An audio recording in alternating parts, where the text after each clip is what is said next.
Good evening, ladies and gentlemen. Welcome to the August 27th Planning Board. We're happy to have you here today, or tonight. And so, Mrs. Washington, will you please have a roll call? Certainly. Mr. Barhu? Present. Ms. Felix? Present. Mr. Lee? Present. Mr. Robinson? Here. Mr. Servant? Present. Mr. Weatherholtz? Here. Ms. Washington, present. You have a quorum. Thank you. We will now move on to item number 3A, approval of the minutes of the July 23rd Planning Board meetings. I make a motion that we approve minutes as written. All in favor, say aye. Aye. Opposed? Carries. Any citizens who wish to address the board concerning items on the agenda, we ask you to fill out a form, the green comment form, and when you come to the lectern, please state your name and address. And there is a time limit of 3 minutes. We will now move to item 4A. Item 4A, Baer Furniture, Site Plan DEV 2025-599, quasi-judicial hearing. Planning for the City of Daytona Beach. I'm here for item 4A, which is a major site plan approval for Baer's Furniture. There's a request by Jared Stubbs of Kimley Horn and Associates, Inc. on behalf of Ira Baer of Baer's Furniture Co. Inc.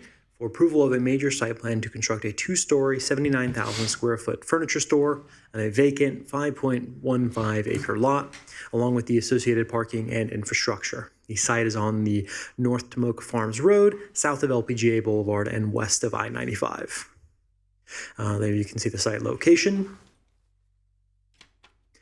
The future land use is interchange commercial. Currently, the site is vacant, and the zoning is PDG in the Daytona Automall Plan Commercial Development Agreement. The proposed development will be 79,000 square feet with 2 stories on a 5.15 acre lot. 119 parking spaces are provided, with 79 required in accordance with the Daytona Automall Plan Commercial Development Agreement. The development is consistent with Exhibit D1 in the Daytona Automall Plan Commercial Development Agreement. Staff recommends approval of Baer's Furniture Major Site Plan application to develop a 79,000 square foot furniture store on a 5.15 acre lot, along with the associated parking and infrastructure. A majority vote of the planning board members present and voting is required to approve the site plan. Are there any questions for staff? No, I'm just glad to see there's no variance on this. Can I ask, maybe for Dennis, what is the status or an update on that Tomoka Bridge? You know, that's the one that's falling down. Well, the Tomoka Bridge is part of the DOT, the state. It's part of their responsibility. I think they're in the process of doing the review of the engineering that's going to be necessary for the improvements to the Tomoka Bridge and the interchange at 95 and LPGA. Where it is right now, I don't know. I don't know what the status is or when it's projected to be completed and construction will be started. Okay. Yeah, because there's a lot of traffic. And, oh my God. Sure. I don't know how much longer that bridge is going to last. Yeah, I do know that the Dunn extension is going to be going over the Tomoka River and landing into the LPGA area, and is eventually going to come out onto LPGA Boulevard. And that construction was scheduled to start at the end of summer here this year for that Dunn extension to help relieve some of that traffic in that area. So the county will be doing that. It's a county road. They're going to be doing that, and then we'll see LPGA follow that. Okay. It just reminds me of the fact that we approved these requests and never really look further ahead at the impact of some of these development. I'm not saying that everybody's got a right, and I approve of, I like growth, but when we look at, we should also take into consideration those little nuances, like the little Tomoka Bridge, Well, how much traffic can it handle? I know, it's just a comment. Yeah, well, Yeah. I will say that for this particular project and with all site plans, they have to go through a traffic review and do a full traffic impact analysis of all of the impacts they're going to have to the surrounding infrastructure. And in this case, they have to pay a proportionate share of whatever those improvements would be. And those improvements go toward improving the roadway infrastructure surrounding the property and in the area. Okay, thank you. Thank you, sir. Can we now hear from the applicant? With a big smile. Good evening, everyone. Jessica Gow, Cobb Cole Law Firm, 1 Daytona Boulevard, Daytona Beach, Florida. Something is happening with my voice. I don't know what it is. I feel fine otherwise, so I apologize if I sound scratchy tonight. As noted, this is a site plan for the Bears Furniture. This is one of the 2 outliers of what I call Furniture Row, because you have all of those furniture shops in Tanger and Tomoka Town Center. Then you've got Floor and Decor over by Buc-ee's, and you have this one over here by the Auto Mall. This was the 7th amendment to that PD, so a long time coming. As noted, it's 5 acres. About a third of the site remains in open space. And although our member who loved to talk about parking is no longer on the planning board, I did note that there are 40 spaces above what is required for parking. So there should be plenty of room there. On the note about traffic, I will note that we are going through the final preparation of the proportionate share agreement. This is a very small traffic generator. For context, the Buc-ee's was a very large one. Their proportionate share was $5 million. This one's is $80,000. So that's their proportionate share of the road impacts that they will bring forward. And we are here for any questions. We have Ben Shoemaker with Kimley Horn as well for any questions on the engineering side. Okay, is there any questions for the applicant? Thank you.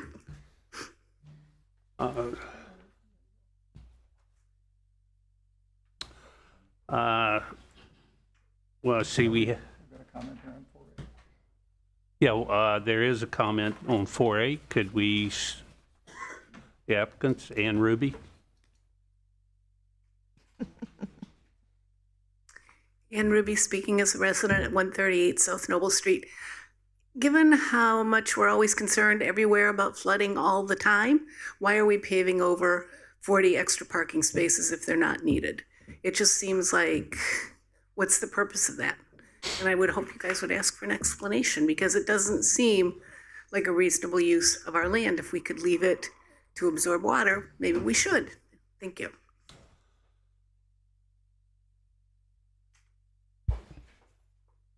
If I may, just for Anne, because we had that same discussion, and it narrows down to that furniture store is a very unique use in terms of parking generation. And so when looking at the site plan, if it's always going to be a furniture store, that is the calculation that you have. If it is a retail user in the future, it needs double the parking. And so what they did during site design is put in enough cushion so that if down the road the furniture store transitions to another use that's allowed, it could have a retail activation in that footprint. So it is in between what a retail user would need in that furniture store, but that is the basis so that you don't have a building that nothing can go into in the worst case that a furniture store closed down. Thank you. Is there any, Mr. Chair? Yes, sir. Is there any plans in the future to expand into additional retail use of this? Of the footprint? I think that they have room to grow under the PD agreement. The FAR on this site is allowed to be a 0.6 and they're at 0.35, so almost half of what they could build. They don't have any immediate plans for expansion, but that area would be there. It would be allowed under the zoning. So the young lady before you she had a legitimate concern though about the 40 extra. And if that's just based on the very low generation for furniture only. If that shifted to a retail user, they would be under the required parking. So they'd have to downsize a bit inside. Any other questions for the applicant? I'd like to make a comment. The director and I had a discussion about that recently, about leaving it vacant or bare, but instead of paving over it at the time for a watershed. And I think it's something that maybe we might want to take a look at on other projects, larger projects, but I think it is a good idea. I don't understand, Mr. Chair. What's a good idea? To pave over or not to pave it? Well, you know, it depends on the property. Now, this is totally my opinion. That if you have a large area, instead of paving it over, leave it vacant, you know, and leave it for some type of watershed, since we do have a problem. And I think it would be good for the city, and maybe it'll help the developer a little. Maybe in our motion, then maybe we can amend the motion to, in terms of a recommendation that the 40 additional lots not be, I don't know how to wrap it up, you know, how would we address that? This Could is we site not- plan approval. Yeah, So it's this is the final decision Right. tonight. Yeah, there, And you know, I'm not sure what condition you would seek to impose in that motion. I guess I don't understand the question, what condition you're seeking. Addressing, I think that on this particular one, since, you know, they're presenting this, I think that, you know, the contractor should go ahead with his plans. I'm just saying that in my opinion, that at later dates, maybe larger projects, that it might be a suggestion. the conversation that we were talking about, and we were having this yesterday perhaps, it had to do with maybe looking at our land development code and requirements for parking, and maybe reducing some certain parking requirements and requiring a greater open space requirement. But that's something that would take an LDC text amendment to do, and it would be on a more grand scale. That it'd be something that would incorporate all properties in the city. This particular one, their application, they've come in, they've met all code requirements and all requirements of the PD agreement. So we wouldn't be able to put any extra requirements on them other than what the code would require, and they've met all of those requirements. So that's where we are with this. but we could make a recommendation, or No. we could not make any recommendation. This is the approval right here. They've met all of their requirements. They've done everything we've asked them to do in the land development code, and they follow the comprehensive plan. They bring it forward. This is a process that they have to do, showing that they've met all of the requirements and seeking the approval, and this is their final stop right here. I understand about the watershed, but I wouldn't want us to unilaterally reduce the parking for everybody. Well, that would Later require a text amendment. That's a different conversation to be had that the staff would take on, perhaps and look at it, an amendment to the land development code to change the parking requirements. We do have some restrictions that were put onto us by the state that we can't do any LDC text amendments to make a project more burdensome on the applicant until October of next year. So we're kind of in a holding pattern right now on any kind of change to do that. But that was a good conversation. That was the conversation was this is something we could. I don't want to get too deep into Sorry. it. I understand. Yeah. We can save it for afterwards on the staff comments, and we can kind of have a discussion about And that. Ms. Ruby's, was a legitimate. Sure. And Oh, I yeah, think I've had absolutely. conversations with Ms. Ruby about this as well, about parking requirements and things. So, there's communities do things differently, and we can talk about that. So, I'd make a motion to approve. yeah, I was going to say the same. We have another speaker, John Nicholson. John Nicholson, 413 North Grandview Avenue. Can't we think outside the box? Can't we do both? Can't we permit the maximum number of parking spaces for the future and just put in wording that should there be a change of ownership or whatever, that they can automatically, without having to come back to the planning board, add those parking spaces. But in the meantime, that we have open space for the drainage so that we can have the drainage for whatever length of time. If they're there 10, 20, 30, 40 years, we get the drainage for that length of time. And if anything happens and they have to have a change of ownership, then they automatically have the guarantee of adding those additional spaces. Thank you. Thank you. That sounds like a good idea. Sounds good. If there's no other speakers, could I ask for a motion? Yeah, I'll make a motion to approve item 4A, Bear Furniture Site Plan DEV 2025-599. I second. Hearing a second, could I have a vote? All in favor? All vocal? Aye. Aye. Opposed? Opposed, same right. Passed 6-1? 6-1. 6-1. Who was in opposition? I just want to clarify, that approves 6-1, 6 in favor, 4 and 1 against? No, that would Who be voted 7. against? Was you against? 7-0. Oh, it was Okay, 7-0, okay. 7-0. Yeah. Yeah, sorry about that. That's okay. Now we'll move on to item 4B. Okay. You ready? Yes. Okay. That's Item 4B, Springs at the Cays Site Plan DEV 2026-154, quasi judicial hearing. Good evening again, Planning Board. My name is Lou Krinkus, planner here for the City of Daytona Beach. For Springs at the Cays, major site plan approval. This is a request by Marc McLaughlin of Continental Properties Company Inc.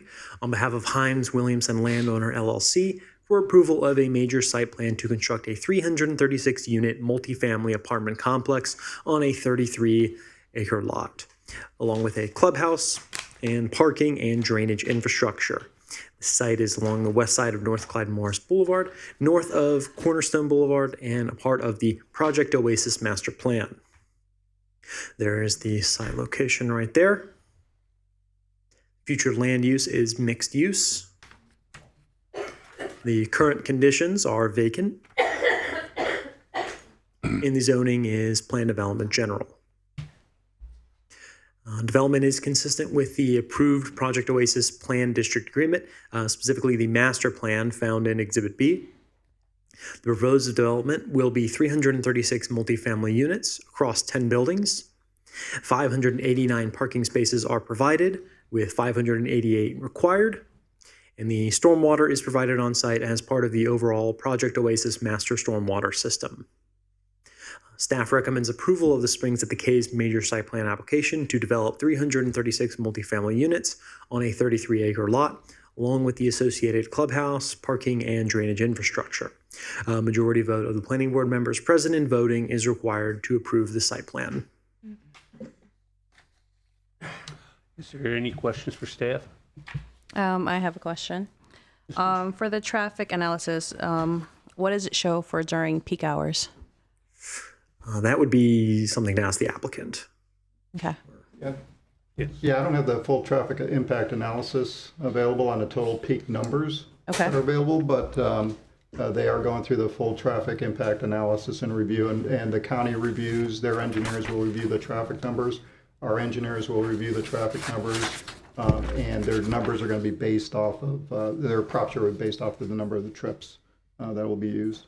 Okay, so intersection improvements, are they pretty much required for this project? They're required to do any improvements or pay their share of what those improvements would be. Typically what they do is pay their share. So that'll include any road improvements or intersection improvements associated with the development. So they'll review multiple intersections or in the surrounding area, including those roadway segments, and any roadway that would be impacted, that their trips would be impacting those segments or these intersections.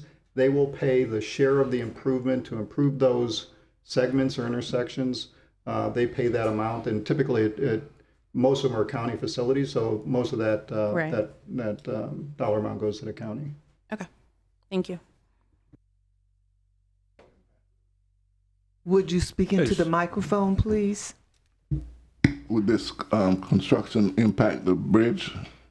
This particular one, I'm not sure. I mean, that's something that the county reviews with the applicant and our traffic engineers, and they determine the roadways of impact and which ones would be impacted, and those are the ones that they would look at.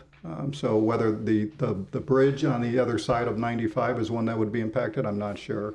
But there's there's a process that the traffic engineers and our consultants will have to review that information and a requirement, and that's what they'll be doing. And that's what they are doing, as a matter of fact, yeah. Now, can I ask you a question in terms of the land availability along LPGA in that area? How many more apartments or multifamilies going to be up in there? Well, I think as long as Oh my God! as long as people keep moving in there, they're probably going to keep building over there. I don't see. This is part of the Oasis development that was approved by the City Commission a few years ago, which included several multifamily developments, and including to the commercial properties that are commercial development that was also associated with it. So that was all part of the grand plan. That whole area of the LPGA Williamson area was always designed. It was always mixed use, always designed to be kind of an impactful area with intensity. Very impactful. And that's what you're seeing is it's getting there. Yeah. It is. Yeah. You're going to have a lot of neighbors. Oh my God! We have a traffic. Is there any other questions for staff? Hearing none, let's hear for the applicant.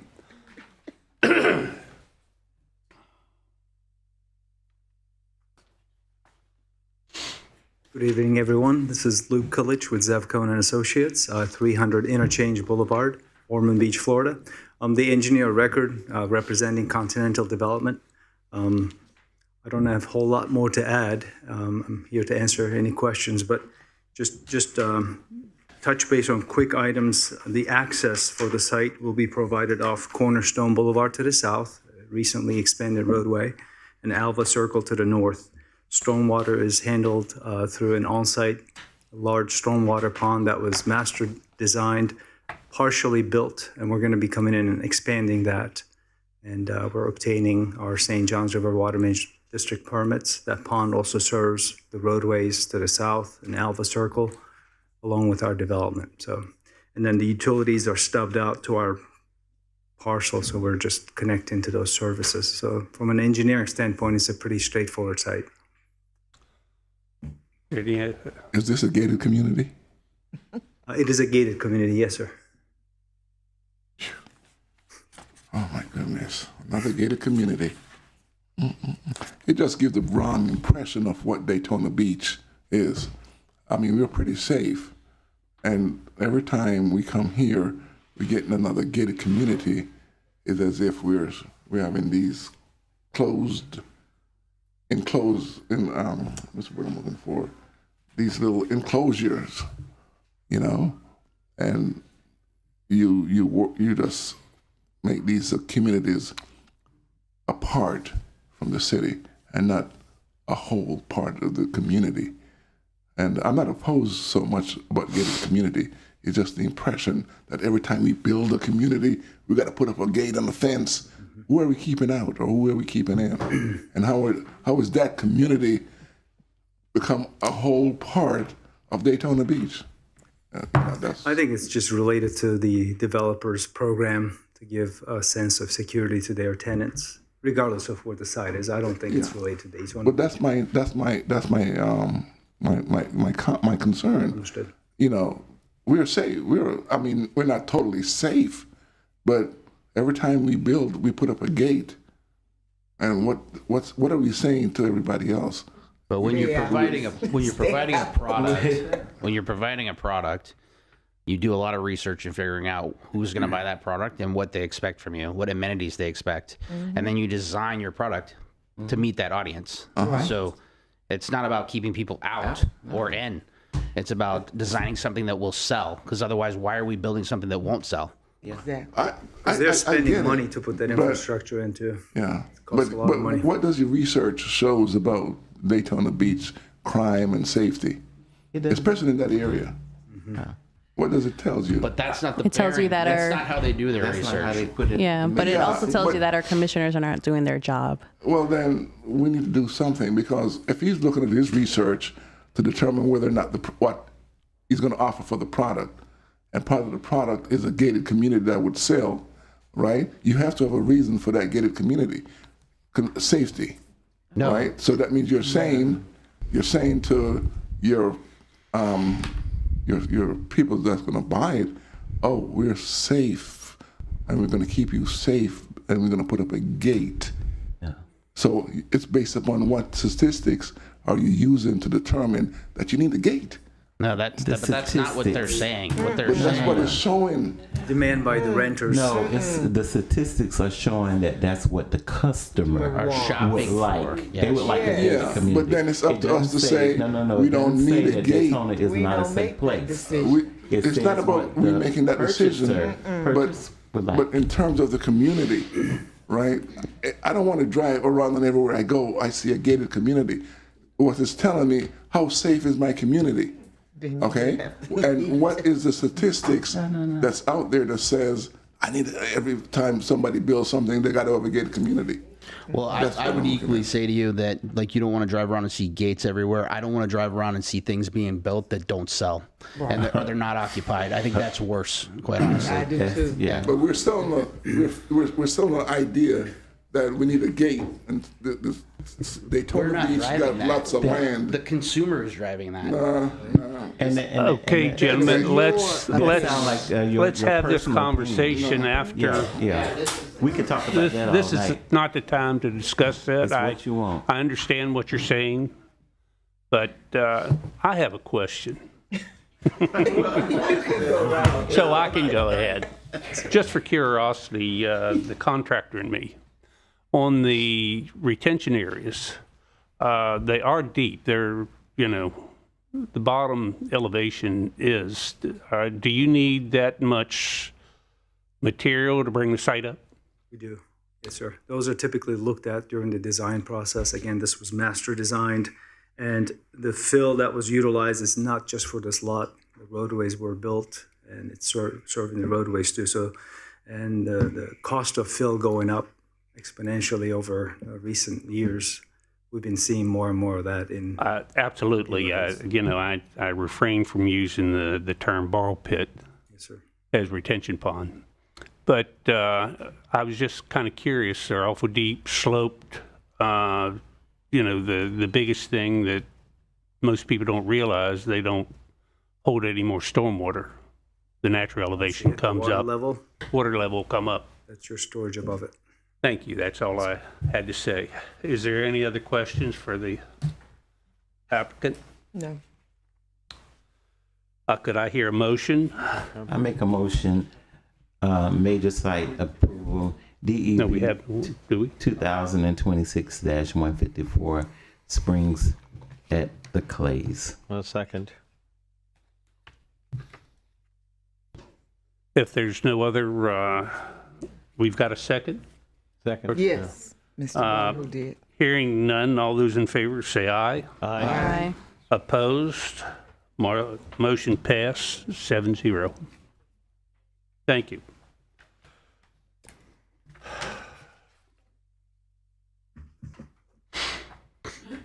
Let me see. We will, 4C, we'll now hear from the staff. Oh, you're gonna, I need you to, I'm sorry, I keep forgetting you, Land Mr. Development General PDC rezone. It's going to get better. Yeah, wake up. Daytona Landing, Plan Development General, PDG, DEV 2024-319, quasi judicial hearing. Okay. So good evening, Danilee Pettick, Principal Planner. This item is a request for a rezone of approximately 5.69 acres of property from Grand Champion Planned Master Development Number 3 to the Daytona Landing Plan Development General to allow residential development. This item was previously heard at the June 25th Planning Board meeting and was continued to allow time for the applicant to conduct their third neighborhood meeting. The neighborhood meeting was held on July 27th, and the summary is included in the agenda packet. So the property is located west of International Golf Drive. The future land use on the property is mixed use, and the existing zoning is the Grand Champion Number 3 Plan Development, and the proposed zoning is the Daytona Landing Plan Development. And this is the aerial which shows the vacant property. So like I said, the property is currently part of the Grand Champion Plan Master Development Number 3. The existing zoning allowed a multifamily or other residential development with a density of 6 dwelling units per acre at this location, which would be 34 total units for this acreage. The timeline for development under the existing zoning has passed, requiring this new rezoning. The proposed Daytona Landing PD would allow for a residential development to move forward and potentially provide different housing types in a heavily single-family detached area. So a significant portion of the property is covered in wetlands. Of the 5.7 acres approximate, 3.65 acres are wetlands, as shown here. The wetlands are in yellow. So the applicant has provided 3 different plans which show the housing types proposed and the impacts of each type, particularly on the existing wetlands. So the first plan here is for 34 multifamily units contained in one building. The yellow area on the plan, which you can't really see on the presentation so much, but the yellow area is the approximate wetland impacts, and then the green area is the preserved wetlands to remain with each residential type. So this plan here is for 34 townhomes, and then the final plan is for 19 single-family detached lots, which would impact the entirety of the wetlands on site. As you can see, there's no green left. So staff recommends the planning board forward the rezone of approximately 5.69 acres to Plan Development General to the City Commission with the recommendation of approval. A majority vote by the planning board members present and voting is required to forward a recommendation to the City Commission. The item is tentatively scheduled to be heard by the City Commission for first reading on October 7th and for second reading on October 21st. So that concludes my presentation. I'm available for any questions you may have. Any questions for staff? Hearing none, could I hear from the applicant?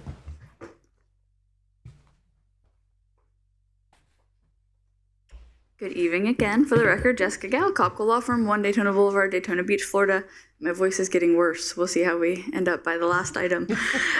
We went over this in pretty deep detail last time. Between now and then and now, we have held an additional neighborhood meeting. Based on the sign-in sheet, we had just over 30 people there. I think there was at least 50 there. I don't think everybody signs in at these. They don't have to. It was about a 2-hour-long discussion. A lot of questions, a lot of back and forth. It was attended by a planning board member and the zone commissioner for this area, which I think is helpful.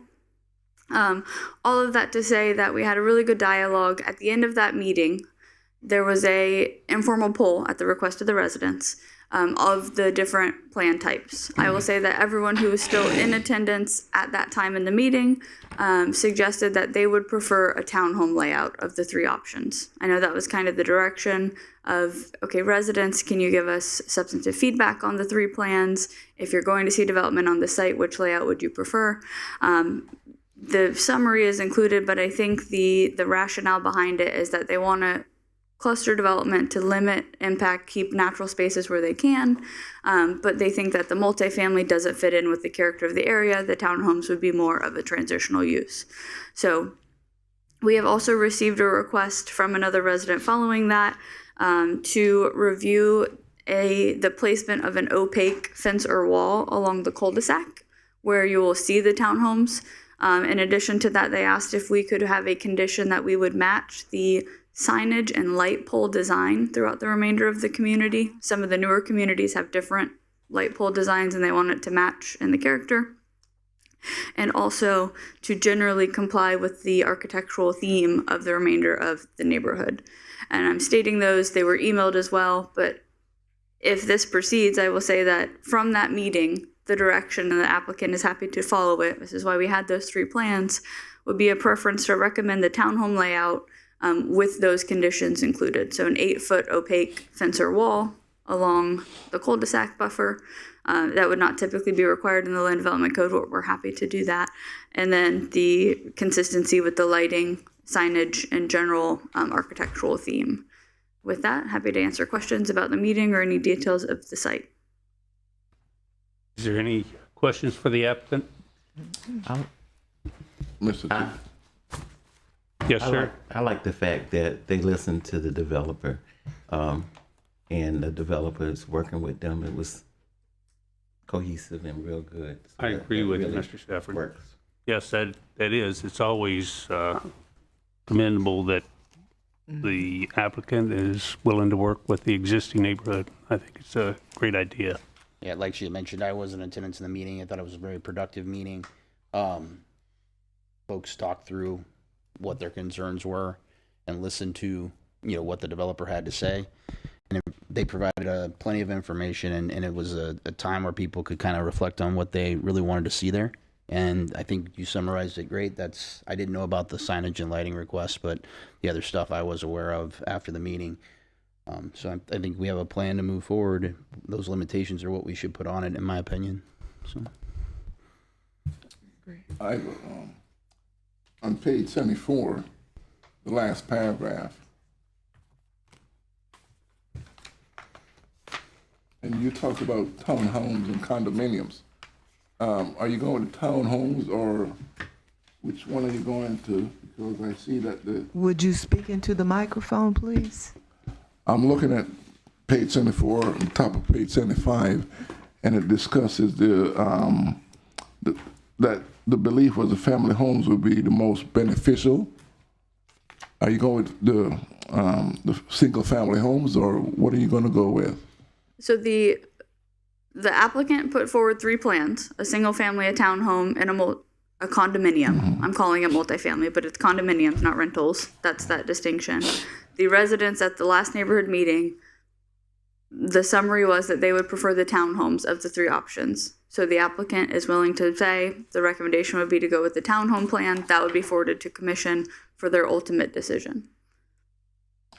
Are you looking at the neighborhood meeting summary of July 27th? Mm-hmm.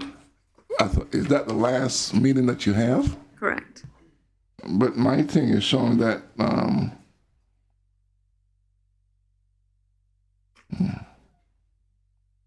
okay. There was a conflict in your second to last paragraph on 75 on the top of the paragraph, where one on the top it says most of the family believe single family homes, but on the end you said that the majority in attendance indicated a preference for the townhome concept. So I was looking at the top just says one resident noted. We're trying to summarize every resident comment. That was just one resident who said they preferred single family. Yeah, the general sentiment, I think, too, was that what fit the community probably best, if you were just to be only concerned about the community as overall, was probably single family homes. But what impacted, that was more impact to the land and more impact to probably the neighboring properties. So as they talked through it and worked through it, it really came down to they didn't want to see 3-story structures like the condos, and they wanted to keep as much buffer as they could between it, and they would lose additional wooded area if they did single family. So it was really just like the logical conclusion they came to as a group was we need to do the townhome design. And the townhome design, the only kind of remaining issue that gets created is it's awfully close to the cul-de-sac. And so that's why they had additionally asked that they put, which is I think like a level, is it like D buffer? It's like the type D buffer. It's like industrial by residential. Buffer that can be added they said that they didn't think that would be a problem. And obviously she's here today to say that the developer is willing to do that opaque wall and some landscape vegetation, I think, right? And the type D buffer would be 6 foot. We are proposing 8 feet. So that would be in the PD. Well, there you go. Because they raised the elevation. Right. Okay. I think this will serve, I think, everyone, less disturbance of the land. It is a drainage area, and I think that they've come to an agreement that's going to be best for the community and the builder. Yeah, I think that's the big takeaway here. Is there was a lot of working together, I think. Yes, it was. Yeah. Can I just to be clear, I just want to make sure I understand. So you'd be acceptable to a recommendation of approval if it had the conditions that we talked about with the wall, the light poles, the architectural theme for a townhome development. And so we're going to take the other 2 off the table and to be a recommendation for approval, townhome development with those conditions. Mm-hmm. Okay. And that's the way we the agreement draft already, so that they're all different sections. So that if you guys had said we like the townhome or the multifamily, commission can decide. We would have taken out single family and proceeded that way. If you say we just like the townhomes, which is my recommendation based on the resident feedback, we'll take out the other two, and that will be what goes to commission. Thank you. Let me ask you a question first, for curiosity. When you build a townhome compared to a single family home, wouldn't the townhome increase the amount of people or the population?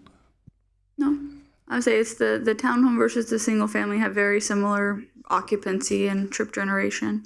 You only really see a change in if you have mid-level or high-rise multifamily, you get more trips because you have more people living there, or less trips. Single family is the highest because you've got full families living, you've got the teenagers with the cars.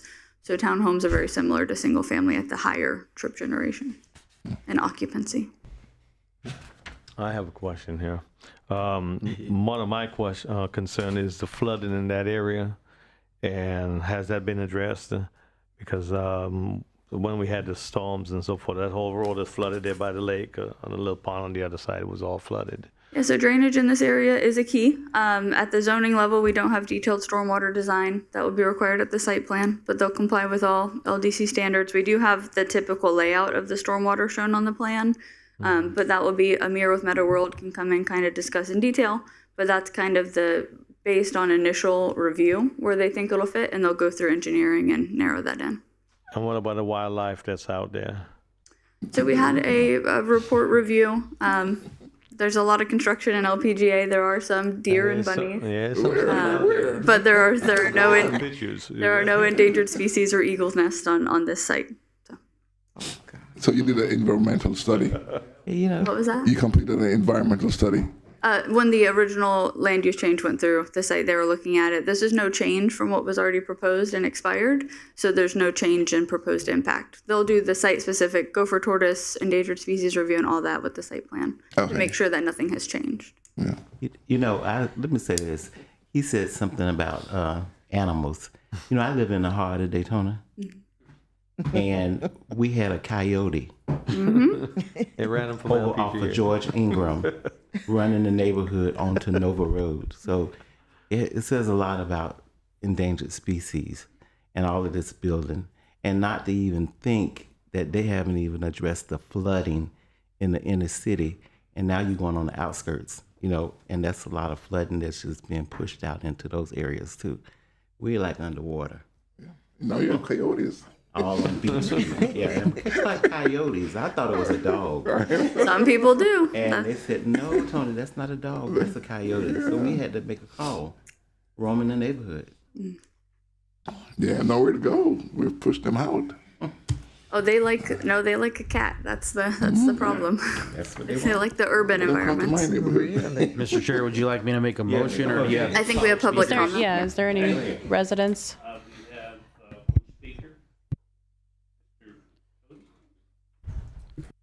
Did you say coyote?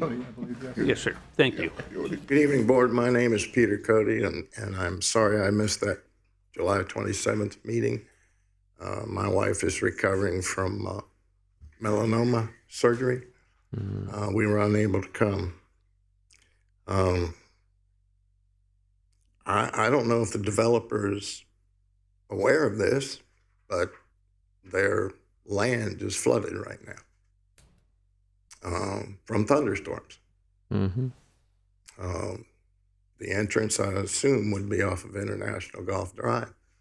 And that was flooded, let's see, today's Thursday. That was flooded Tuesday afternoon.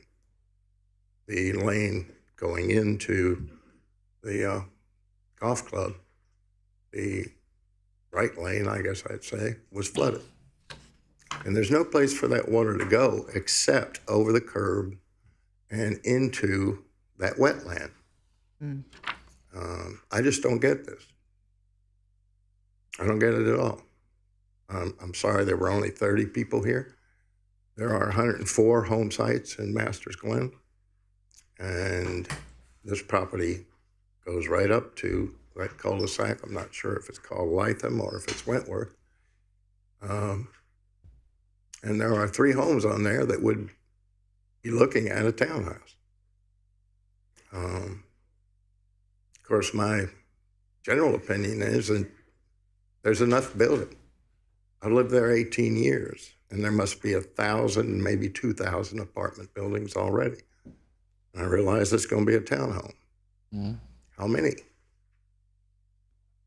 How many townhomes? How many people? In a flooded zone. It's been flooded for years. That lane is taken out. Whatever the last hurricane was blocked off, that whole entrance. You could not get into the clubhouse from LPGA along International Golf Drive. We cannot walk through there now. It's flooded. Where will the water go now if this is approved?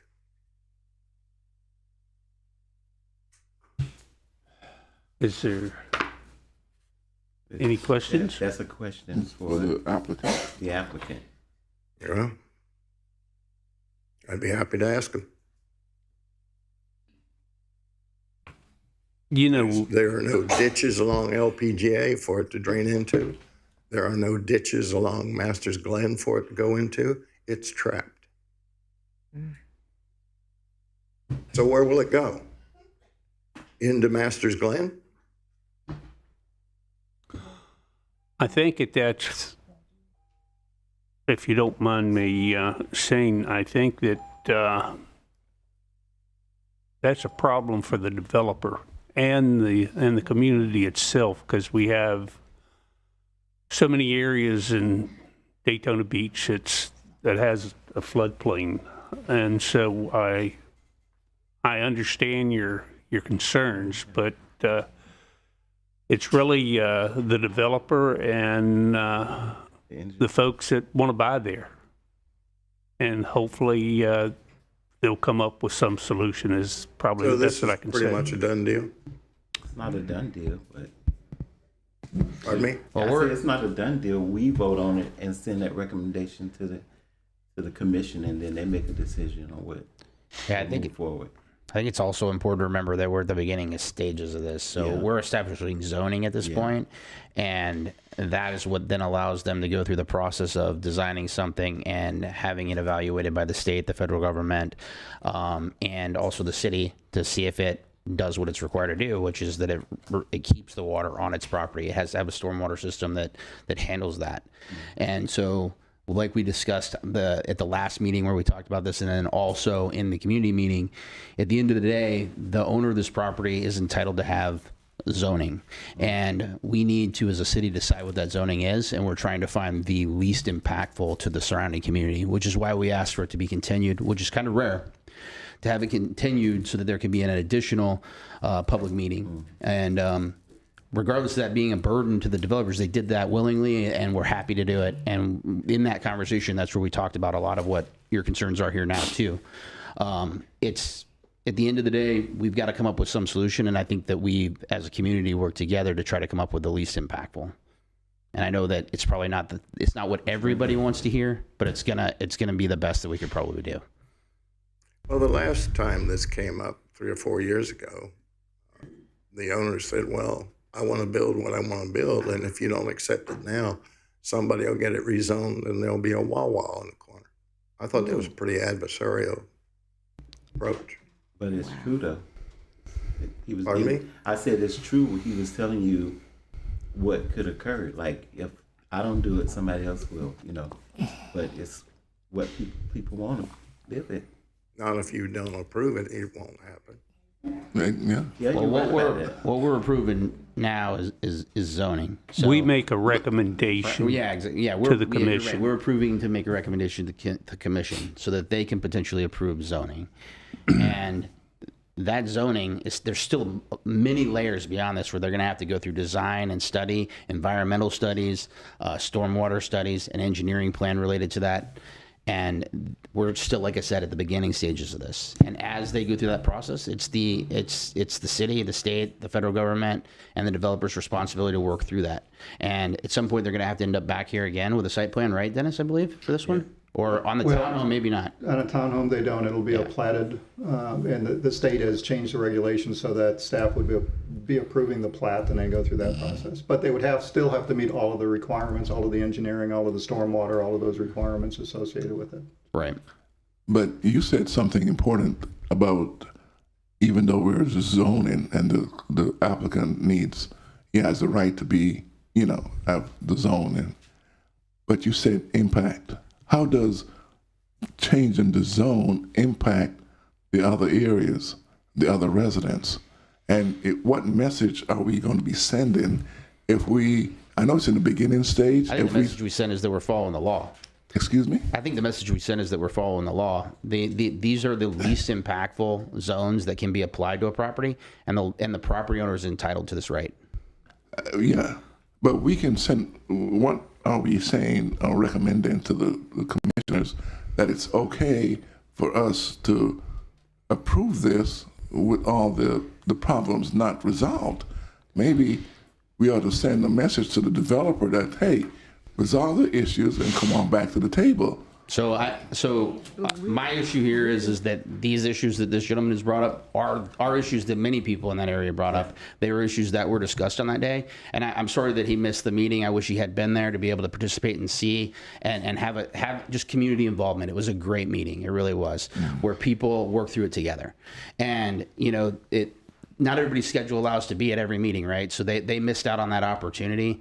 But the reality is that when we worked through that process, this was the best opportunity. This was the best option for everybody involved. But I think all the members here, I think we should know one thing.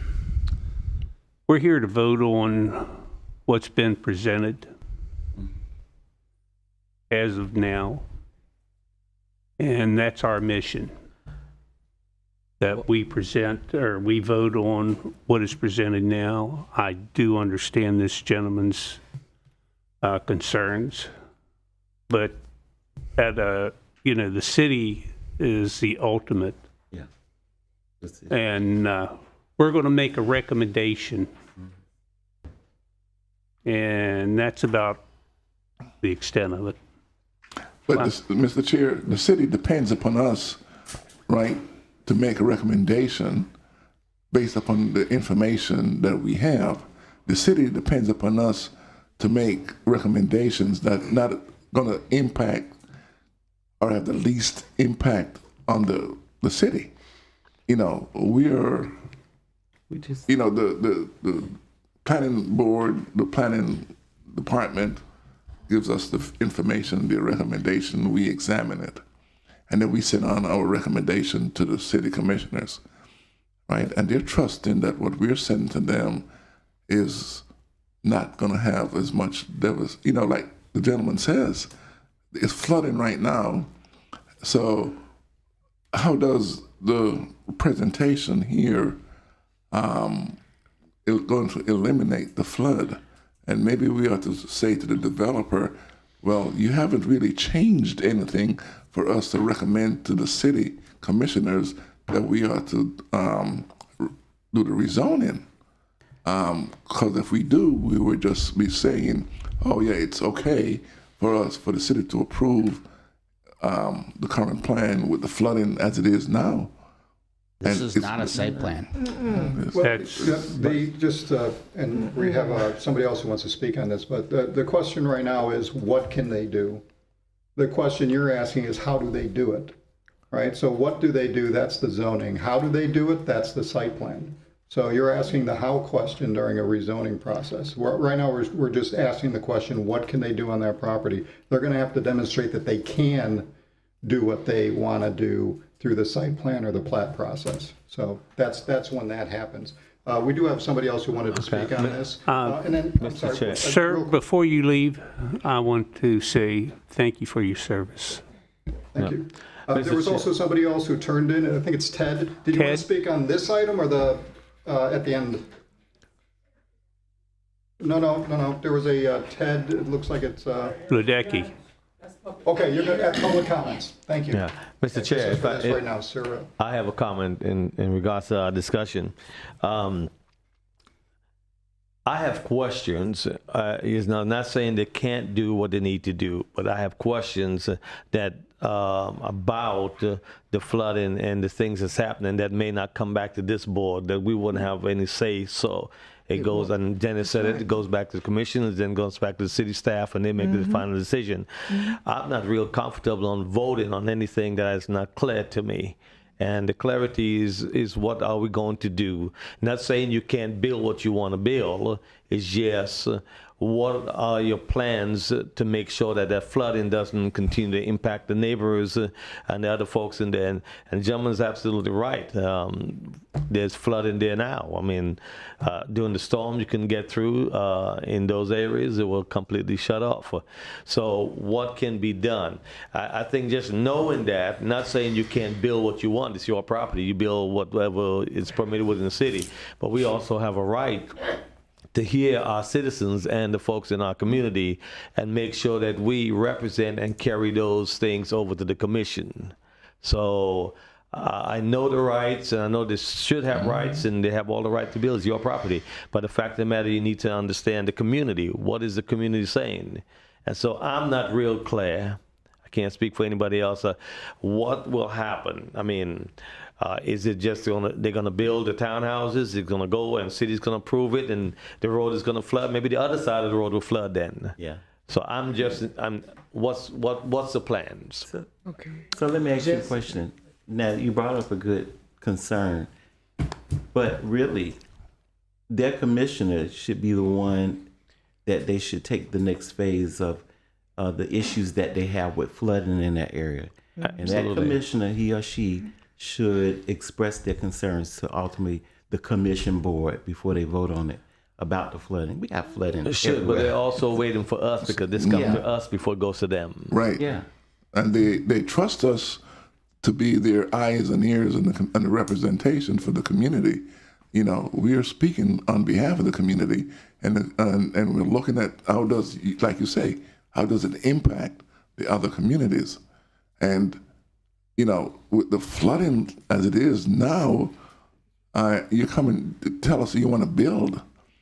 You know, you do have a right to build, but, you know, not with these conditions. And I'm looking at the conditions. We have, Mr. Chair, That's outside of we our have a conversation right now. responsibility. Yeah, we're having a conversation about how we operate as a board, and that's really should be reserved for the end of this meeting. Yes. Instead of during this. And I think we need to, it's in the best interest of the city and the audience that we move this along. So if there's a public speaker, I think we should let them come. I agree. And we have one more speaker, Mr. Cody. What about this lady right here? This lady. Mrs. Cody, I'm sorry. I apologize for the hat, but I'm the one that had the surgery, so it looks better than the surgery, trust me. We have talked a lot about the flooding. Oh, Sarah Cody, and it's 240 Burkdale Drive. I'd like to mention just a couple other concerns. The biggest one being the traffic. It is backed up on LPGA at times, past Publix and almost to the entrance, almost to International Gulf. Okay, there's 2 lanes. You can't go anywhere. Nobody can go anywhere. There's a lot of traffic. Now today, it didn't happen. But when it happens, you're stuck. My husband missed a doctor's appointment because he got stuck in that traffic there. Okay, that we need more roads. We're supposed to build, 550 houses. Where is that being built? Out yonder, they're building more. We can't get where we need to go. And, you know, I'm an old-time resident. People talk to me about how crowded it is, and I tell them I remember when Williamson Boulevard was a 2-lane dirt road, you know. The other thing, you mentioned wildlife. Coyotes live in the center of Dallas, Texas, okay? Coyotes live very well in big cities. That's not wildlife. Wildlife are the sandhill cranes, wildlife are the eagles, wildlife are the hawks, wildlife are the turkeys. That's wildlife, and we do not have that wildlife. We used to have sandhill cranes walk up and down Burkdale Drive. They'd walk down on the back of the pond with their babies. We don't have them anymore. The eagle's nest is gone.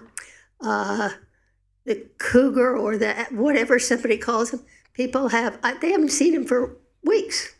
And the last time somebody saw him, he was so skinny he could hardly move.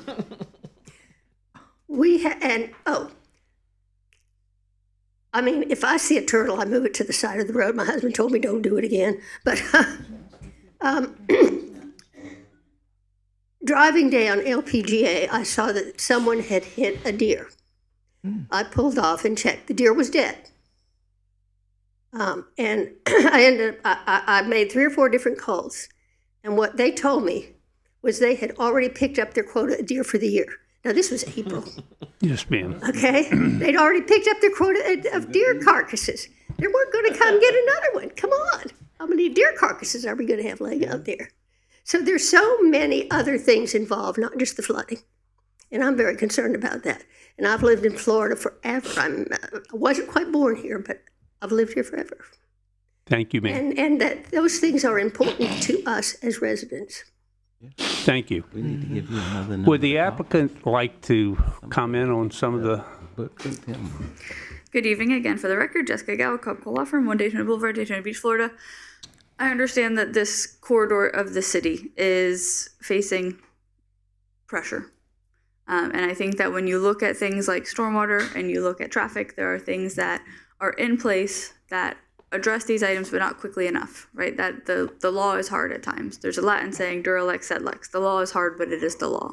And I think that we talk a lot about what message are we sending from this board. But I think that the commission knows that when you have a rezoning before you, you are not looking at the general idea of a project. You are looking at very specifically 6 criteria in your land development code and how those compare to what is before you. And one of the key factors in that is what is contemplated here under the land use, which is the component of city planning where the commission says, how do we want to grow? What standards do we want to apply? This site is, we talked about this a little bit last time, a mixed use land use that allows for 25 units an acre and a floor area of 3 times whatever the square footage of that site is.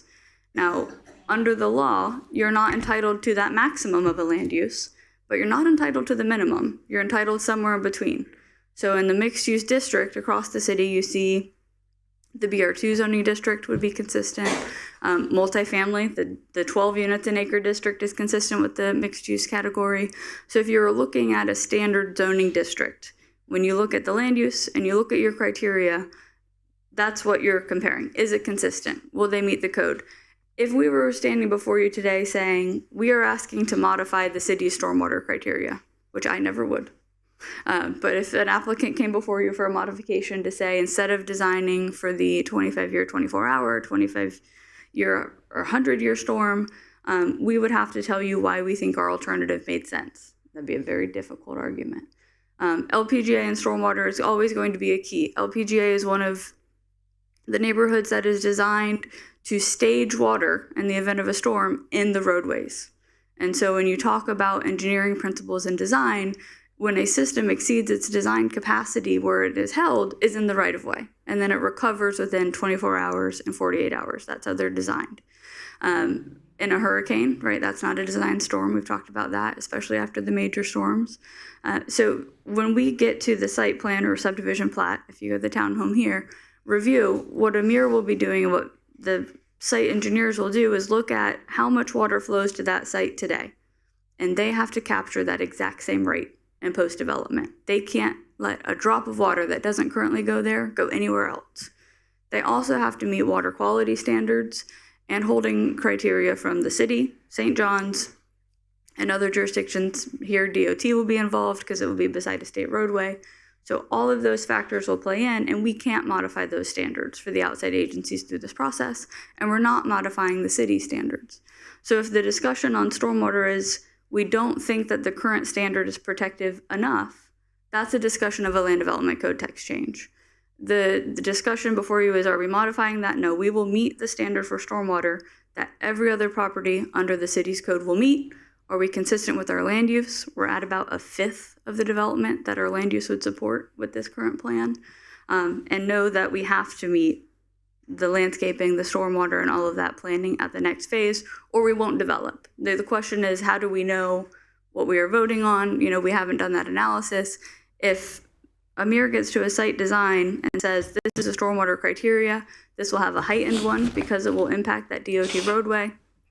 If the numbers don't work on that layout and he can't fit the units that are shown, he doesn't get to build them. It has to be reduced down. And so that protection is in place under that code. We're not modifying that. I think that's a pretty good explanation. Right, and my only comment to that is that for me to vote on this item, I just need to have the proper information so I can make an informed decision. And I think, that's for me, the clarity part is crucial because what I recommend or what we recommend goes to the city commission, and most of the time they pretty much follow that. So if I have a concern, then it needs to be aired out here so we can make sure that we send the right message to the city commission. All right, so I have a question for the attorney. Can we legally condition our recommendation on resolution of the drainage and flooding concerns before development proceeds? So it's a PD is the proposal. It's a PD agreement. So there's a lot of flexibility in what they could do. I'm not quite sure what condition you're proposing to condition your recommendation on, and they're not required at this stage in the process to have designed out every aspect of what their project's going to look like, because they don't know. This is just saying what they can theoretically do with the land based upon the zoning. And currently, this particular land, if I'm not mistaken, doesn't have any existing zoning because the PD has lapsed. So they are entitled to some zoning. They're not necessarily entitled to the zoning they're asking for tonight. Your decision tonight should be based upon the criteria set forth in the land development code. And if I guess I need to know more about what condition you're specifically seeking to potentially add to your motion, but a specific condition on what the stormwater is going to look like, I don't know. I'd have to hear how you're proposing to. I'm just saying, let's say we motion to move this forward, right? So for the stormwater and drainage solution acceptable to the city that addresses and identifies the flooding concerns prior to the site plan, right? For approval and development.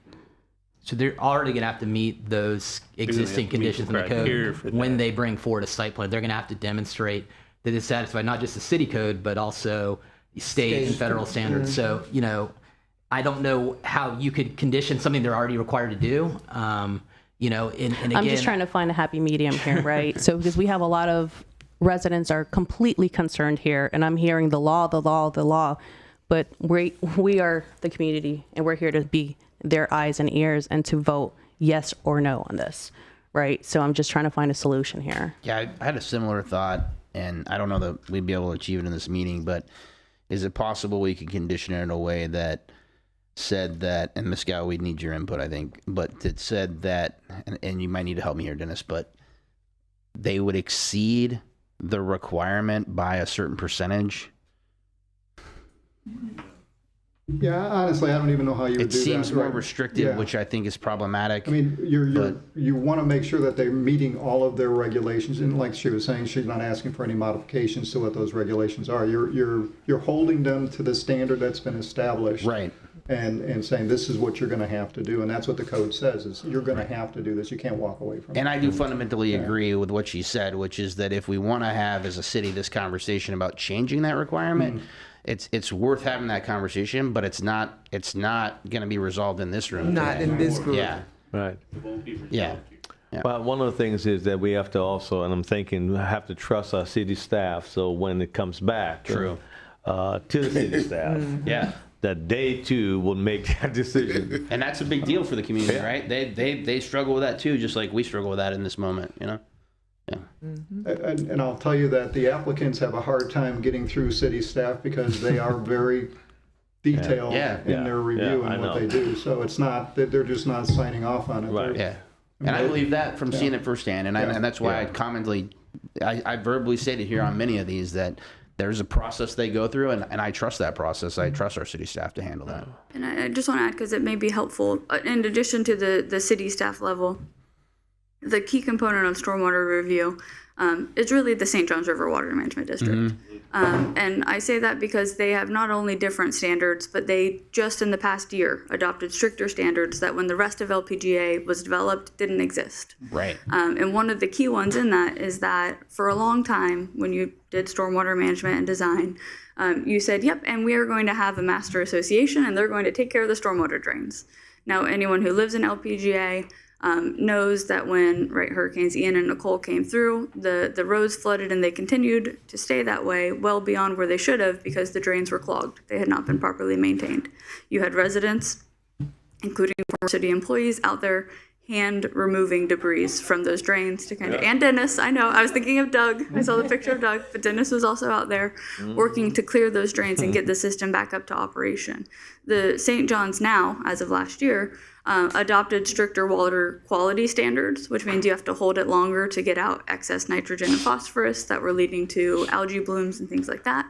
But also that you have to have a financial viability plan and a guaranteed maintenance plan.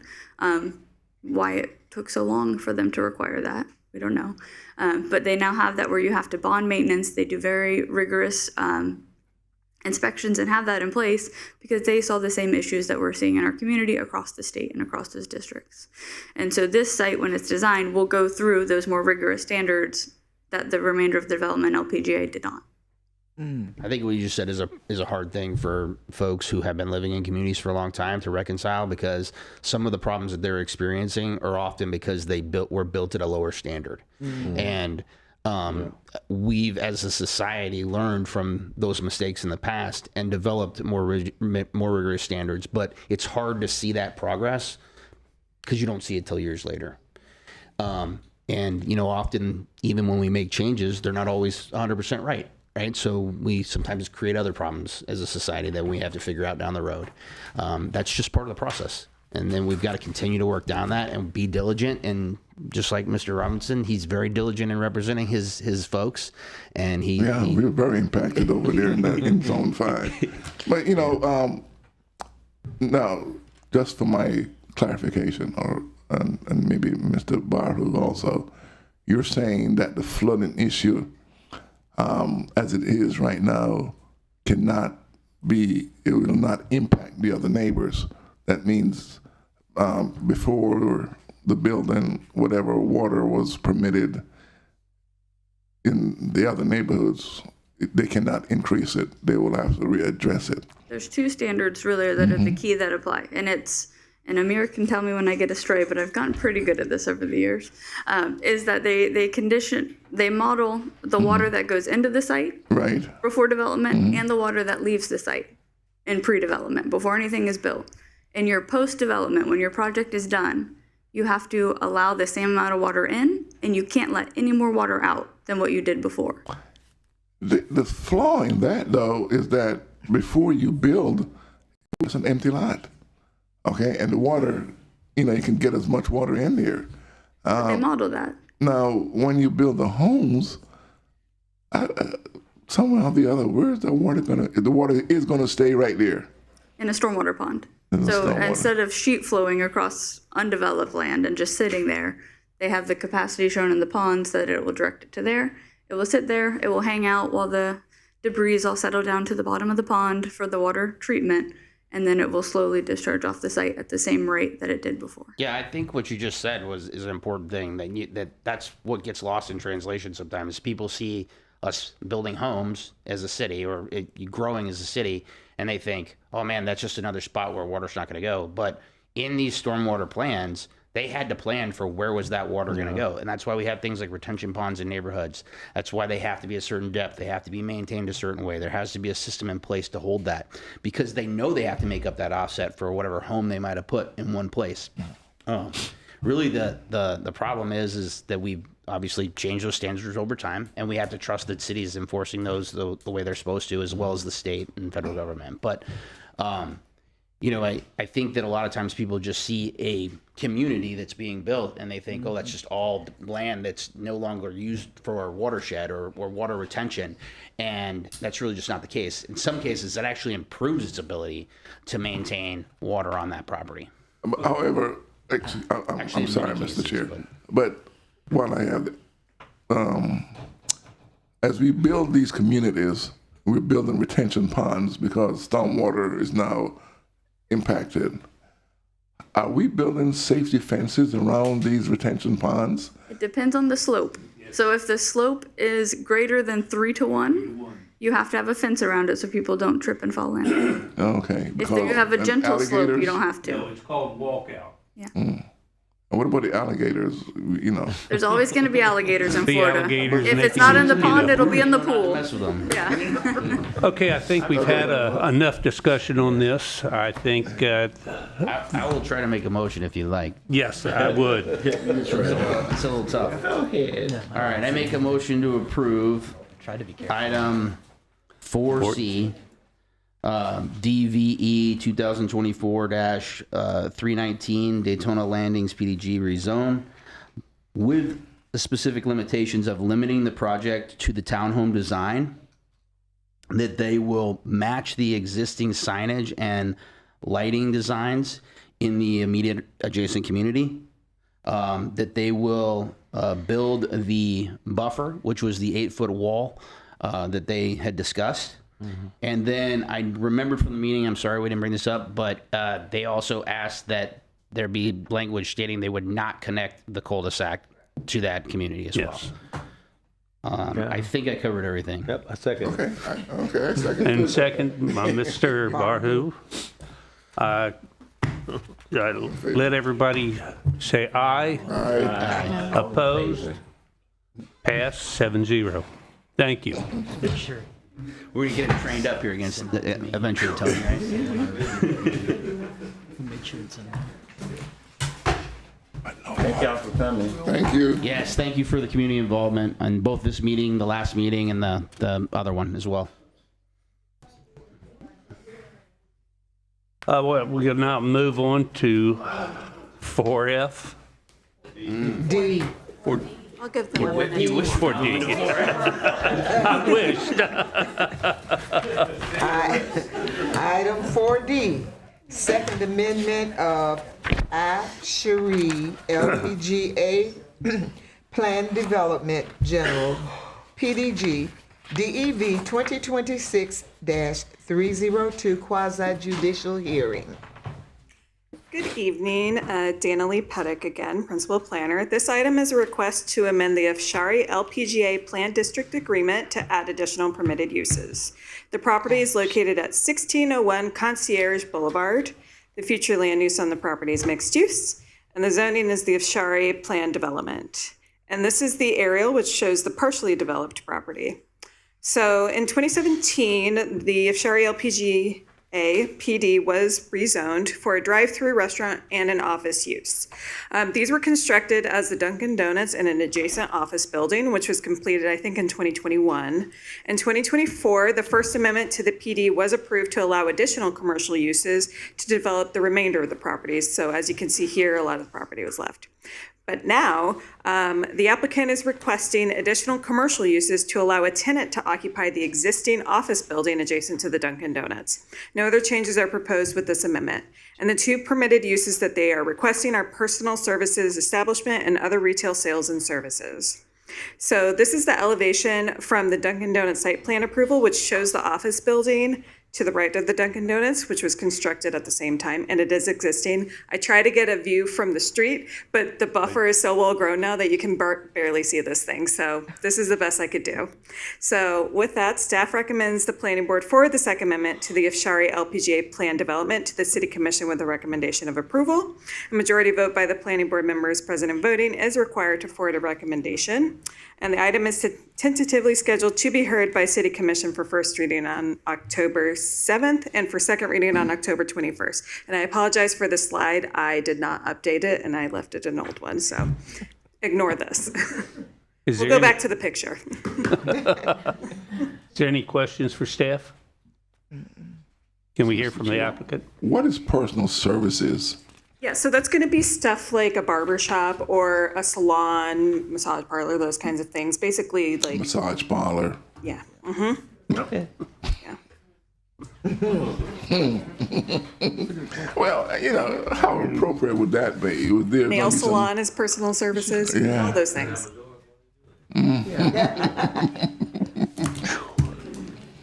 Tough group. Good evening. For the record, Jessica Gow, Cobb Cole Law Firm, 1 Daytona Boulevard, Daytona Beach, Florida. As noted, this is to look at a retail space that's already constructed on the site. It is currently empty. They had a hair salon who wanted to be located there, and they found out that they could not be. And so we are coming through to amend the PD to allow for that hair salon use and throw in the other retail sales and service and for the future. And we're here for any questions. Any That questions? was my only question, which was, do you have somebody that's already wanting to occupy it, or are we just making this change just to make it?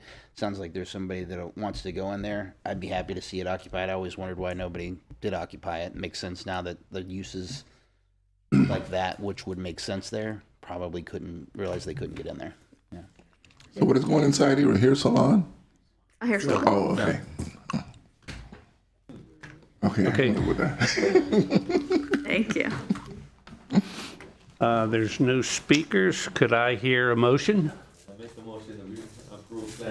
General PDG Amendment, DV 2026-302, as part of LPGA PD. Mrs. Washington seconded. All in favor? All in favor? Aye. Say aye. All opposed? Pass 7-0. Dennis, just a quick question while we're talking.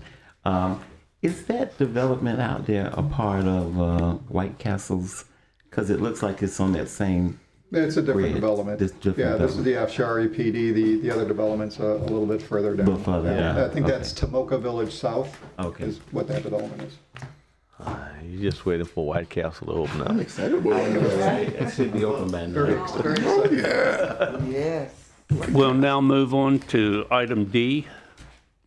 E. E. A, B, Item C, E, D, Madison E. Oaks Single Family Residential, SFR-5, rezoning, DEV 2026-271.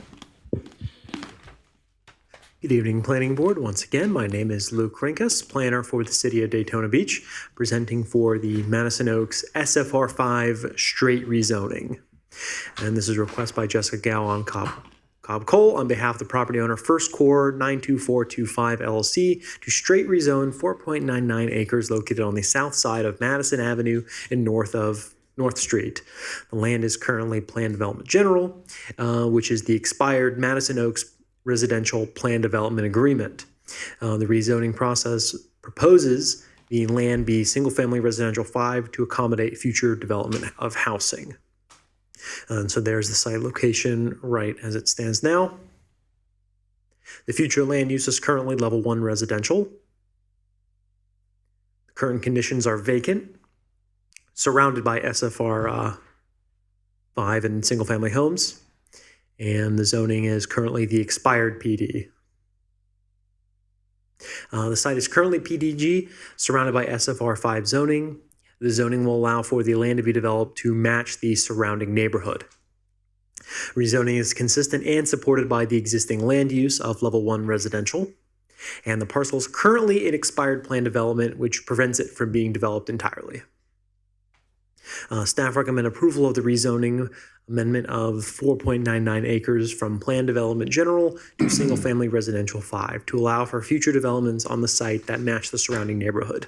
The item is tentatively scheduled to be heard by the City Commission for first reading on October 7th, 2026, and for second reading on October 21st, 2026.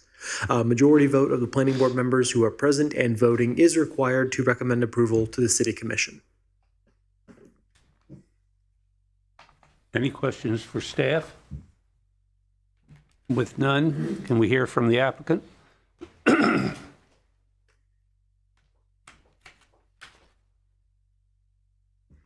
Good evening again. For the record, Jessica Gow, Cobb Cole Law Firm, 1 Daytona Boulevard, Daytona Beach, Florida. This site may be familiar for some of you. We came through with a Madison Oaks Plan Development General just about a year ago or so now. As you'll recall from that application, and for those who weren't here, this property is located in an existing single-family neighborhood. There was a PD agreement that allowed for development for townhome uses. The timeline for that development lapsed. It was not extended by commission. We went through with a plan development application to reinstate that townhome development plan with the same number of units. It came through planning board, you recommended approval. Commission ultimately denied that application. As a result, the property still does not have any zoning entitlements on the site, so we are moving through to just establish a straight zoning category on the property consistent with the land use. It has a level 1 residential land use, the lowest intensity zoning classification that the city has that is consistent with that land use is the SFR5 zoning district. It is the exact zoning district that surrounds the entire property. At this point, we are just establishing zoning. There is no concept plan and no program for development. Once the zoning is in place, then the property owner will look at options for development under that zoning district. I have a question, if I may. I was just looking at the comments from the neighborhood meeting summary, and someone asked about the lot sizes, which I saw is 50 by 100. And is that pretty much the same as those that's already in the neighborhood? Yeah, that's the city standard. I'm not sure. Is it? Yeah. Okay, and any idea what size houses, if it were to be permitted? The city code standard for single family is a minimum of 900 square feet. Yes, it is. Yes. Okay, and do we know what's the average in that area? That I don't know. See, those will be some, and the reason I'm asking is that we're building smaller houses, smaller homes, and we're putting more closer together with zero lot allowance and so forth. And so I wanted to just make sure it's consistent with what's in the neighborhood. You know, because they're allowing, the smaller houses with variances and everything, and that's, they are building a lot of smaller houses. Yeah, too small. Is there any other questions? Thank you. Thank you. We have a few speakers. Mr. Hill.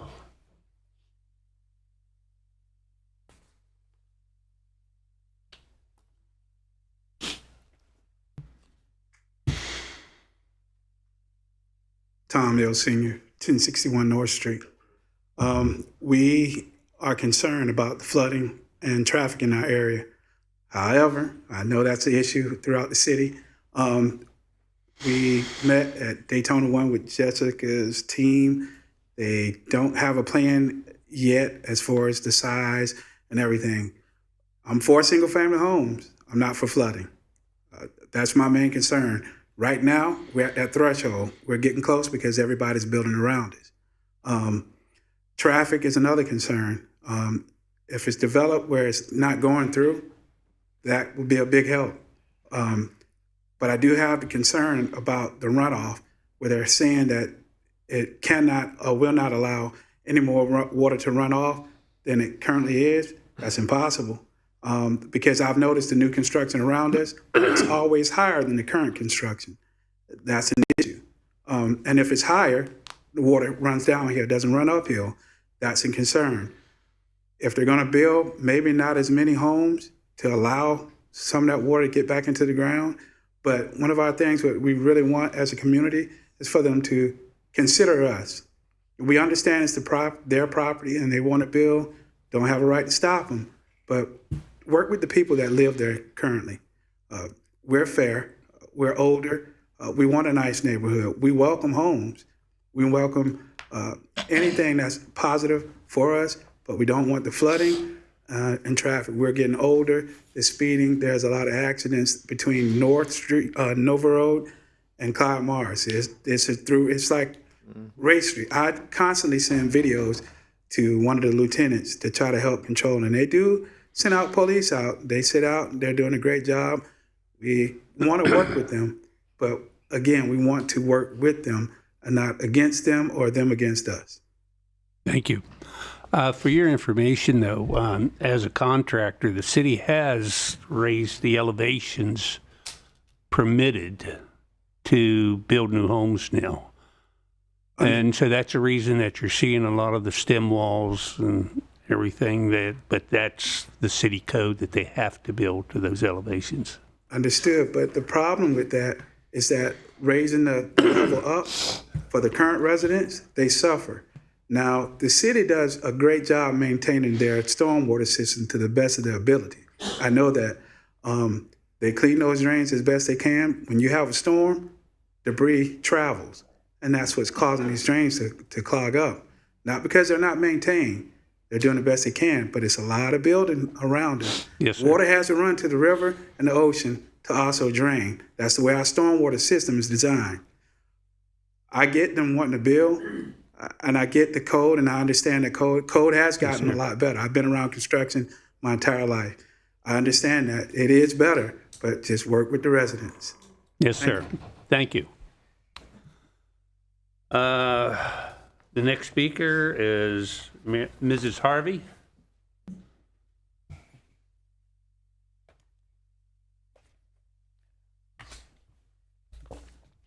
Good evening. Pardon me, I was at a Zumba class and I didn't want to miss this meeting. So sorry. So it's been like 2.5, 3 years. Mary Ann, 1071 Madison Avenue. I'm the last house right next to where they want to build. So it's been like 2.5, 3 years we've been going through this, talking about this. So I don't know what point of the stage in this planning part where they go back and examine the storm system, the water, the flooding, etc. So we've already been down this road, and thank God a couple of the commissioners came out into the neighborhood, talked with us, walked the streets, and they see the flood already ankle deep, a little higher. So they did come out and look at that, and they all came and voted it down. That was for those 35 boxes they were going to put next door with all the concrete. All the concrete. So now they're coming back with the tiny houses. They haven't really explained to us at the meeting exactly what it's going to be. We have no idea. But we do know it's going to flood us out because there's nowhere else the water can go. That area out there has old models that they're going for. They did no studies. No one came out and checked it out for whether they're 1 foot pipes, 2 foot, 3 foot pipes. You need bigger pipes for the water to go where it needs to go. So no one on their team has ever, in the last 3 years, you guys passed it out of here. They went to the commissions. We begged them. They came out and checked everything out, just like now.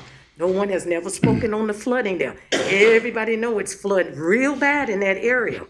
Even now, we're right at the gate there. So I was just wondering at what point you guys pass all this stuff out of here.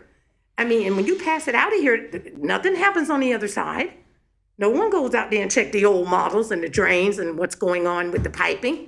You guys just send all this stuff out of here with these developers. It's unbelievable. And I just was saying, I said it last year, I'll say it this year. Please make it make sense. It just don't make any sense. As we've said, and I'll just answer you very briefly. Okay. Once this passed or fails, if it passes, city staff will make those, decisions and go out and I assume look at the stormwater system, and we know we have a problem. But that's later on after it's passed. And I appreciate your statement, but that never happened. Okay, that just never happened, what you just said. So yes, ma'am. Thank you so much, but that never happens. Well, thank you. Yes, sir. So I'm just saying, no one can make this make sense, and you're just passing it. We done been to the meetings and this and that, and they're not coming with anything new. They're coming with a different project. They didn't explain to us exactly what it is, but then no one talked about the storm, the flooding, the water. We have a pond across the street, 2 of them. We still flood. There's nowhere for the water to go. So I'm just saying, no one never does anything on these projects and these old models. They never send the team out to do that. Thank you so much. Thank you. And just for clarity, and I think you tried to hit on it, Vern, was that without zoning established, they can't move to the next step. It would be to design something, then commission for engineering reports that would tell them whether that model actually will work or be supported on that land. And at that time, they either have to reduce so that it is supported and keeps the water on the land, or maybe what they designed right out of the gate works. And we just haven't got to that phase on this project, it does sound like, because it sounds like this is another one where the zoning just expired and nobody got there. So. And if I can, and I'm sorry guys, I know I'm talking a lot tonight. It's my last item.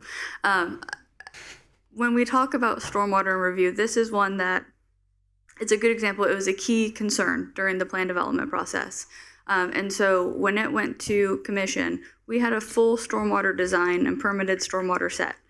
We were about $200,000 into site design on the plan development, and that is the developer's cost. It's their risk. They went through that for that review, and it was denied.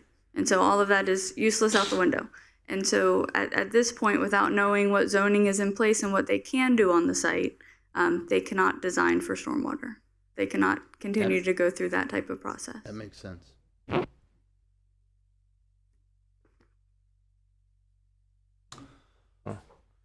Dennis, I do have one question about this. So is this, because it's, I'm sorry, because it's SFR5 and it's potentially a single family home development, is this another one that will really actually never come back here as a site plan? It won't come back. Won't come back. As a plat to meet, it's going to meet all code requirements. This is one that doesn't have zoning on it. They're entitled to have zoning. They're required to have zoning. This is the least intensive zoning that can go onto this property. That's consistent not only with the land use, but it's also consistent with the zoning of all of the properties that surround it. If this applicant didn't submit an application to rezone this to single family, staff would have initiated an application to rezone this to single family. They have to have zoning on this property. So. Right.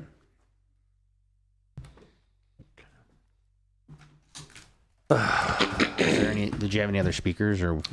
No, there's no other speakers. Could we hear a motion? Yeah, I'll make a motion to approve item 4E DEV 2026-271 SFR 5 rezoning. Second. So we have a first motion for Mr. Lee, and a second for Mr. Bahu. Could I hear all those in? Sorry, could I hear? All in favor? No, you had it. Go ahead. All in favor? All in favor, say aye. Aye. Opposed? Passes 7-0. Okay.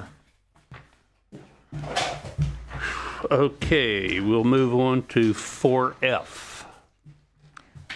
4F, North Street Small Scale Comprehensive Plan Amendment, SSCPA, DEV 2026-476 Legislative Hearing.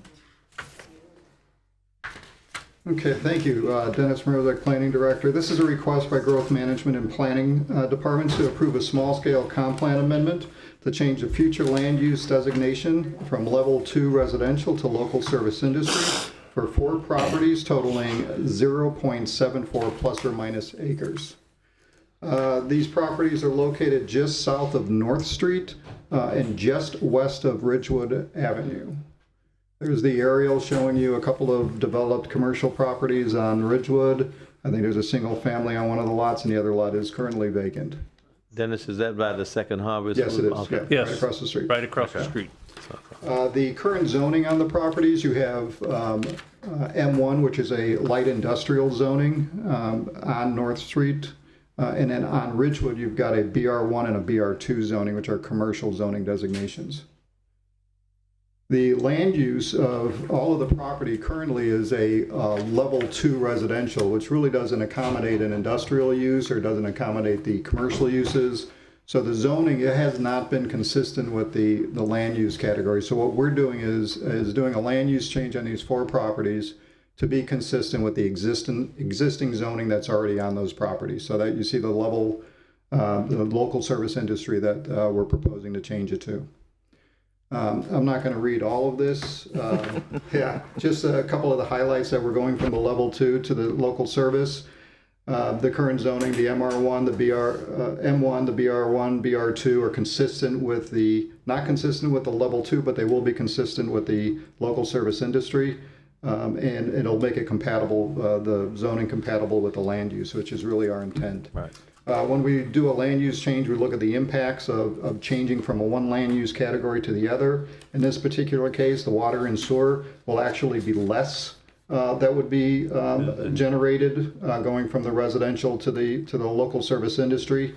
For traffic, it's an estimated increase of 6.72 trips during the daily trips for the property. So really a minor impact as far as a trip generator.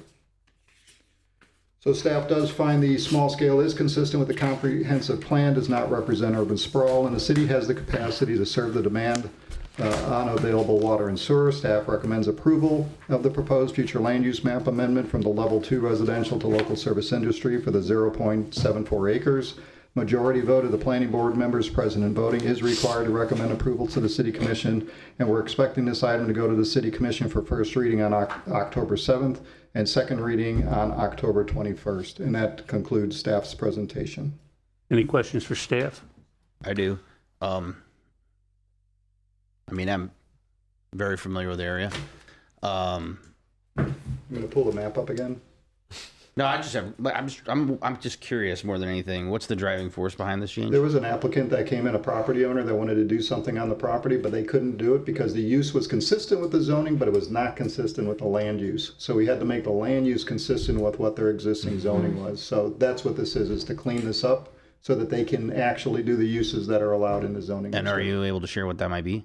It was I think it was an auto sales, but it was like an online auto sales. So he's going to have his office set up over there, and I guess there's some legal requirements that they have to be able to bring the vehicles there and back. But it was at that location, and it's a fine location for that to be able to work, and it was his property, and that's what he wanted to do. And I think it would be an improvement. You had mentioned about the fire or the police. Yeah, I think the police have a substation right They have there a on the corner. substation there. Yes. Yeah. You do? Yeah. Will that stay? The building right on the corner. For the- I thought Correct. it closed. Yeah, that's last time I checked, it was there. It may be gone. I mean, the building is there, but Yeah. are they housing anybody in that substation? I don't know. I've never. This is also an issue though with the level 2 at the BR1, BR2. The uses still have to be consistent with the land use. So you have to be able to get off that land use and give them a land use that they can actually have some of those uses. So. Right. And this is a good example of how you resolve a problem outside of the box, because enforcement has never solved a problem here. And it has lingered and gone on for, I mean, well, I was there for 21 years and it went the whole time. And so putting the property into use in a better way will likely solve a lot of the problems that people lingering about. Yep. Because I go to Second Harvest. I was there today, and it won't solve all the problems. There's still will. Yeah, but it's going to help. Yeah. Help on that side of the road. So let me ask you a question. I know this area, but what do they want to put there? A car? The property owner has, he's done this before, and he's, just from my recollection, is he's retired, but he still wants to have a business, and he lives in Margaritaville, and I think his wife is telling him get out of the house more, and he wants to have a business, and this is his property, and this is what he's done before, and he sees it as a great opportunity to do this in this location. Okay. Is there any other questions? Could I hear a motion? I make a motion that we approve the EV 2026-476 legislative SSPA North Street FLUM I amendment. second. We have a second for Mr. Severance. All in favor say aye. Aye. All opposed? Pass 7-0. Rock and roll, let's go. We do have a speaker. Let's hold off on that until public comments. Okay. Through our A, the Downtown Blue Road redevelopment ordinance. Yeah, Well, that's A. Yeah, this is going through the order, the other business. Other business. This is for a report of the Downtown Blue Road Oh, okay. redevelopment area board. I'm sorry. That's okay. Other business, we've got any for the Downtown Blue Development Board? Is there somebody on that? Have Yes, you it's me, and Oh, no, okay. there's nothing to report as of right now. Okay, the Midtown redevelopment, Nothing. Beachside redevelopment board. Yes. I was at the meeting and some very good comments came from the board itself. And a lot of questions about the downtown and everything, and they don't seem to be getting any answers. Me sitting there just being an observer, being an observer, She's on it. being tonight. an observer, they come up with some really great ideas. I think it was the best meeting that I'd ever been to. They've got a new chair, and a lot of comments are coming from them. But as I say, the staff, they don't seem to be getting the questions answered. And so I just wanted to make that. I made a statement there at the meeting at the same thing. And so that's my report. Okay. Affordable housing. The meeting was canceled this month, so I'd have nothing to report. Okay. Okay, now, public comments. Mr. Nicholson. Mr. Hideki, is that how you pronounce that? Before you start my time, I know 5 of you guys. Let's cut the corn. Ted Hideki, 113 Braddock Avenue. Like I say, I know 5 of you up here, so I know this is not a stacked deck. I believe a lot of the people on these boards, I don't like a lot of them. They're the realtors, the developers, the architects, and they're telling, I don't like the way they speak. But I know 5 of you up there personally, and I know if there's 5 of you up there that are good, I'm sure the other 2 are too. With that being said, the city's under attack. Every day the city's under attack. Our staff is overworked, our police are overworked. These boards, as far as I'm concerned, if you guys have recommendations for the city, how to better do the process. Like I heard a comment earlier where they're working on the study for the traffic. Now, I'm no, brain trust, but could we have that? Because forget the water, where the roads take it. If you could get that information before in front of this board, a lot of this water stuff is going to go to the wayside, I think. That's just an opinion.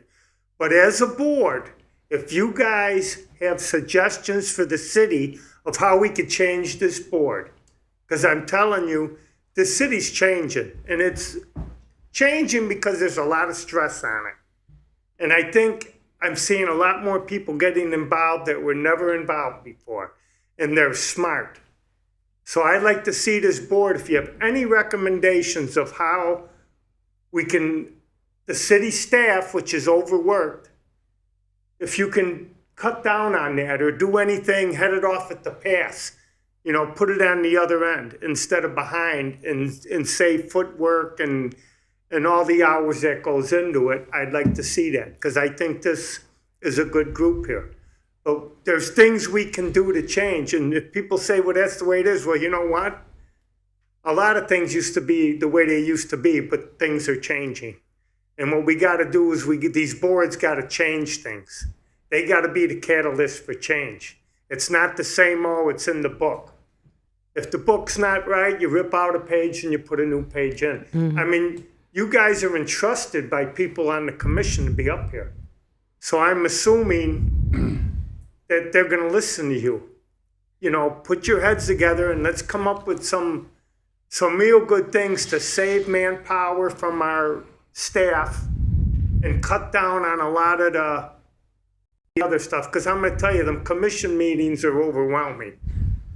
I leave a commission meeting, I'm like, oh my God, with all the stuff they go through. So if anything we can do to make their lives easier will be better for all of us. Thank you, Ted. Can I just say, where's my hot dog with you, or? Who's the one that says hot dog ain't a meal? They shouldn't be on any board. Thank you. The next speaker is Mr. Nicholson. Mr. Public. King. John Nicholson, 413 North Grande Avenue. Yes, Mr. Weatherholtz, the CRA board is getting very disillusioned with staff. They ask for things, and the answer is no. Whether or not it's true or not, they're finding out that no is not the right answer. Amy Pyle asked about whether they can build a building on a lot that used to have a house. And he said, of course not. It's non-conforming. And it's like, we went through this. In a redevelopment area, if there was an existing house, you can rebuild. And the staff is saying no. And so he's been saying no for the last 5 years. And they're getting to the point where no's not a good answer. So that board is changing a bit. The economic board is changing a bit. They went before the city commission about 2 months ago. They're being more proactive. So I can understand why Mr. Hodaki is asking you guys to be more proactive. Secondly, with regard to the traffic, I won't say how old she is. I think it's a cute little thing to say. A young girl. Oh, no, definitely not young. She's over 30. But years ago, there was an advertisement in the paper about two developers buying massive pieces of property west of 95. All right?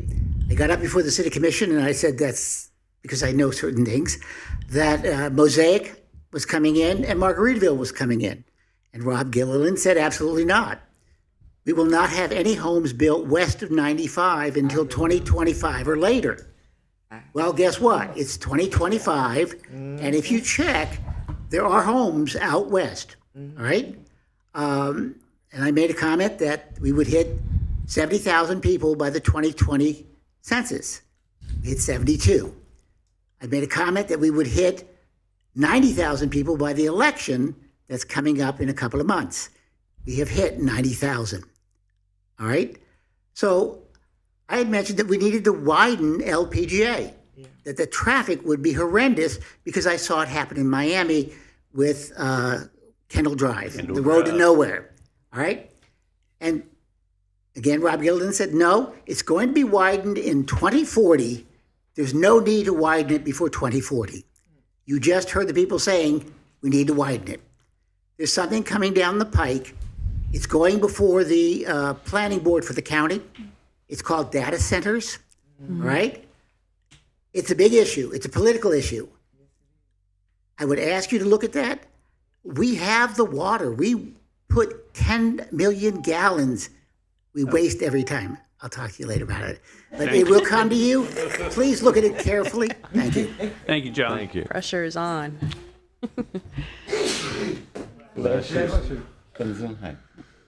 Staff comments you have? Just quickly, I agree with Mr. Hordecki. Staff can be overwhelmed at times. We do have two new planners that are going to be starting, senior planners. They'll be here at the next planning board who starts September 21st. So we'll introduce you to them, and hopefully that helps to kind of helps our staff, because we are at about 60% of what our capacity really is. So they're all working very hard right now and doing the best they can, and we're looking forward to a couple of new people joining our team. So that's really all I have. Thank you.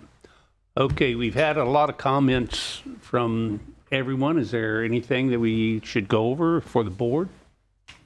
Yeah, I think that I know it's time to go, and I was not going to do this, but I think that we need to. We're all very passionate here, and we all have our people that we represent, and we want to do right by everybody, including the entire city. And I don't have a problem with any of that. I welcome debate. I love the back and forth. So the issue I have is kind of the organization of it. Is that there's often these hypothetical conversations or general questions being asked that sometimes don't pertain directly to what's in front of us, and some of them should be saved for the end, when right now where we have comments and you can ask them at the end. Or the other issue is too, and I'm guilty of this next one just as much as anybody else, probably even more, is that really we should be going through it in a structured way where we're hearing staff, asking any questions we have with staff, hearing the developer, asking any questions we have of them, then hearing the public, and then before necessarily having a motion, making comments that we might all have, we're having a discussion then instead of having the discussions mixed in with the questions. And I think if we just kind of try our best to adhere to some of that organization, I think we'll get through this stuff better and more efficiently. I had some issues last meeting myself where I was concerned that there was really more concern about talking about conjecture and the way people feel rather than actually asking questions, because our job here is actually to establish a record. And so when we establish a record, we can do that through many ways. Some of it could be our own testimony. Like when I talked tonight, I talked about what happened at the meeting, what I experienced. That's a testimony, right? But sometimes we have to ask questions of the people who are here, whether they're staff or whether they're developer, and we need to let them talk And we need to let them answer those questions, even if they're not going to give you the answer that makes you comfortable, but you still need to hear what they have to say, because that's how we elicit that testimony and that's how we establish the fact in the record. That's really our job. And then based on that record that we've established, and that can be established by anybody, right? Like if you have testimony on what people told you or what you heard or saw directly, I welcome it. In fact, it just makes our decision making better, right? The more information we share with each other, the better we'll be at this. And I just think it's important to remember that.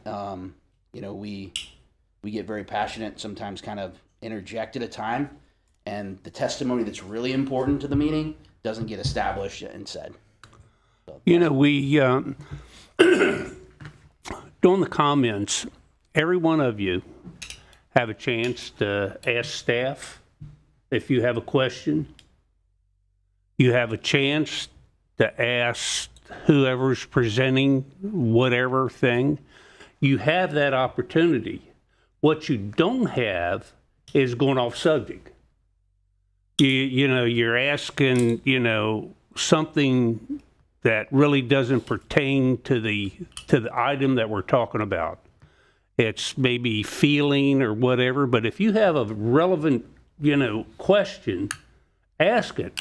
I'll never, say, I almost interjected on a couple things tonight, and especially last meeting, and I thought about it very seriously.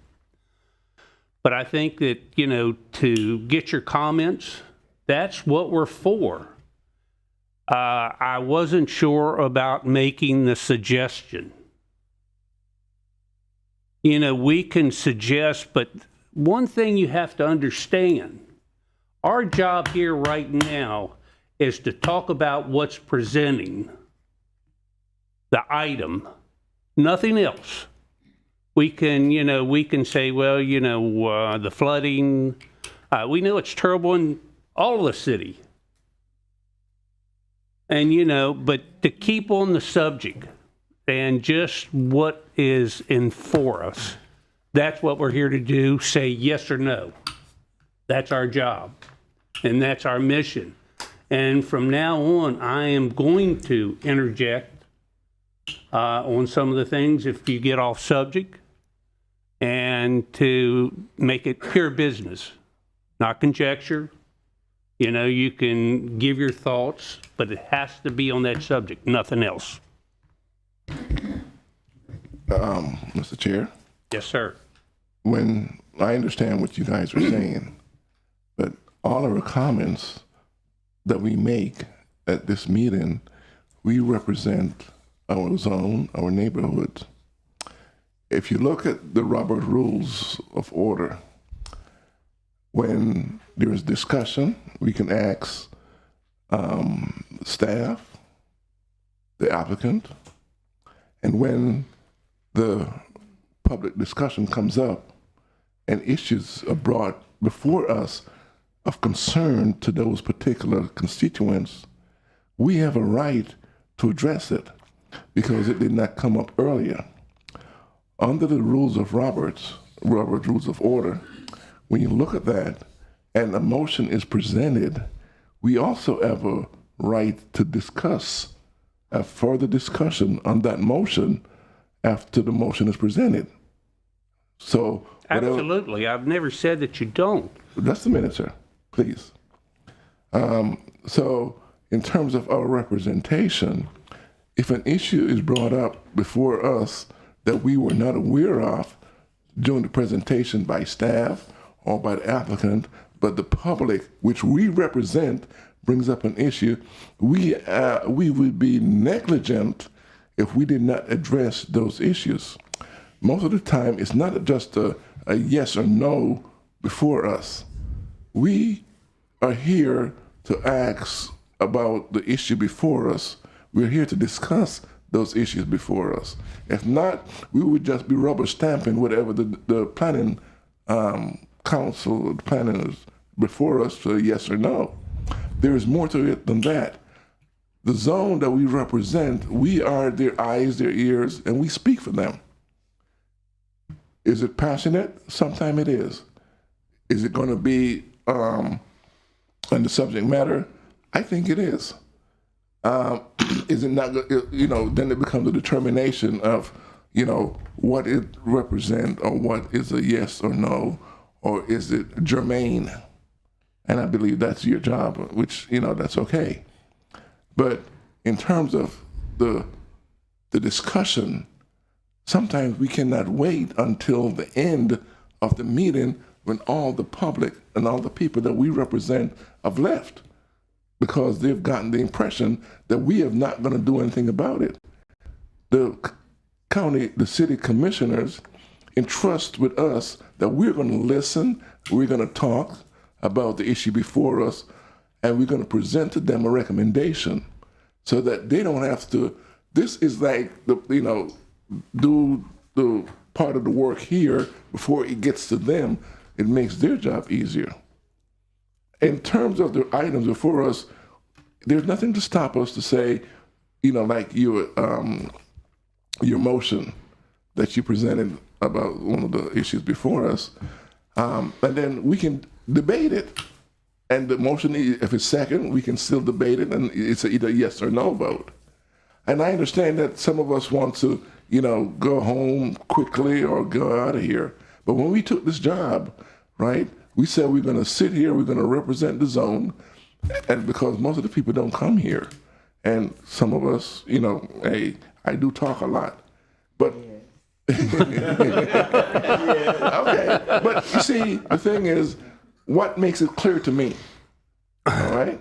What makes it clear to me, or my understanding, might not be like your understanding or your education or skills or experience. And I might need a lot more clarity. Just like Mr. Barr, who says, I need clarity. The applicant came up and gave clarity. Well, what she said, I was clear too.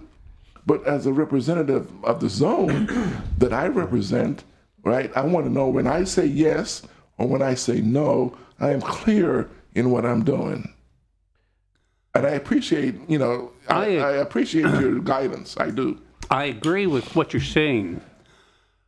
I feel that, and you correct me if I'm wrong, when the item comes up, for zoning, none of the engineering has been done. They've got something drawn out, but they really don't know. They have the contractor and, or whoever's building, they have the option to pretty much do whatever they want within the guidelines of the city and the code. Now, I think that we should debate it to make sure that we understand, but you have to understand that they can change, they're just presenting the zoning. Yes, That's what, and what they think they're going to do. But after they look at their things differently. They says, well, I don't think I'm going to do that now. As long as it goes into that zoning, that's their option.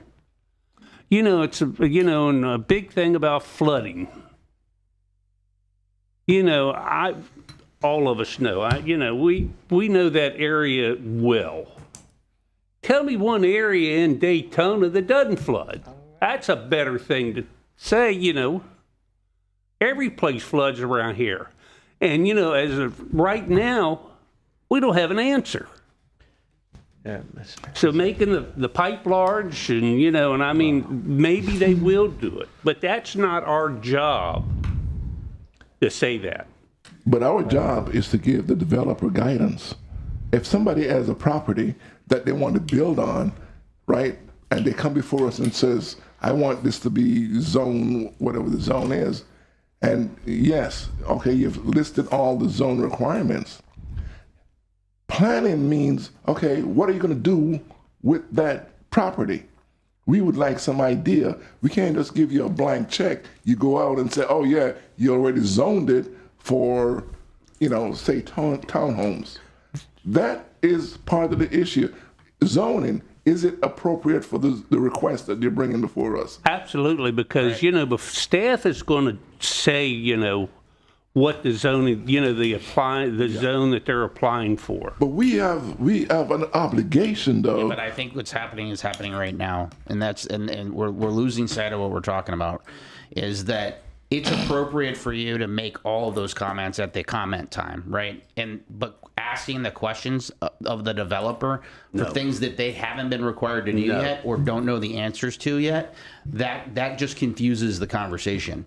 So turning to Dennis and saying, like we've done in several of these meetings, and saying, hey, does this come back before us as a site plan, might change what you do in your comment section. Because I agree with you. Like, if it's a townhome and it's not coming back for us, yeah, I'm going to have more comments to make about that. But I'm going to address the concerns that I feel like need to be addressed if there are any in my mind.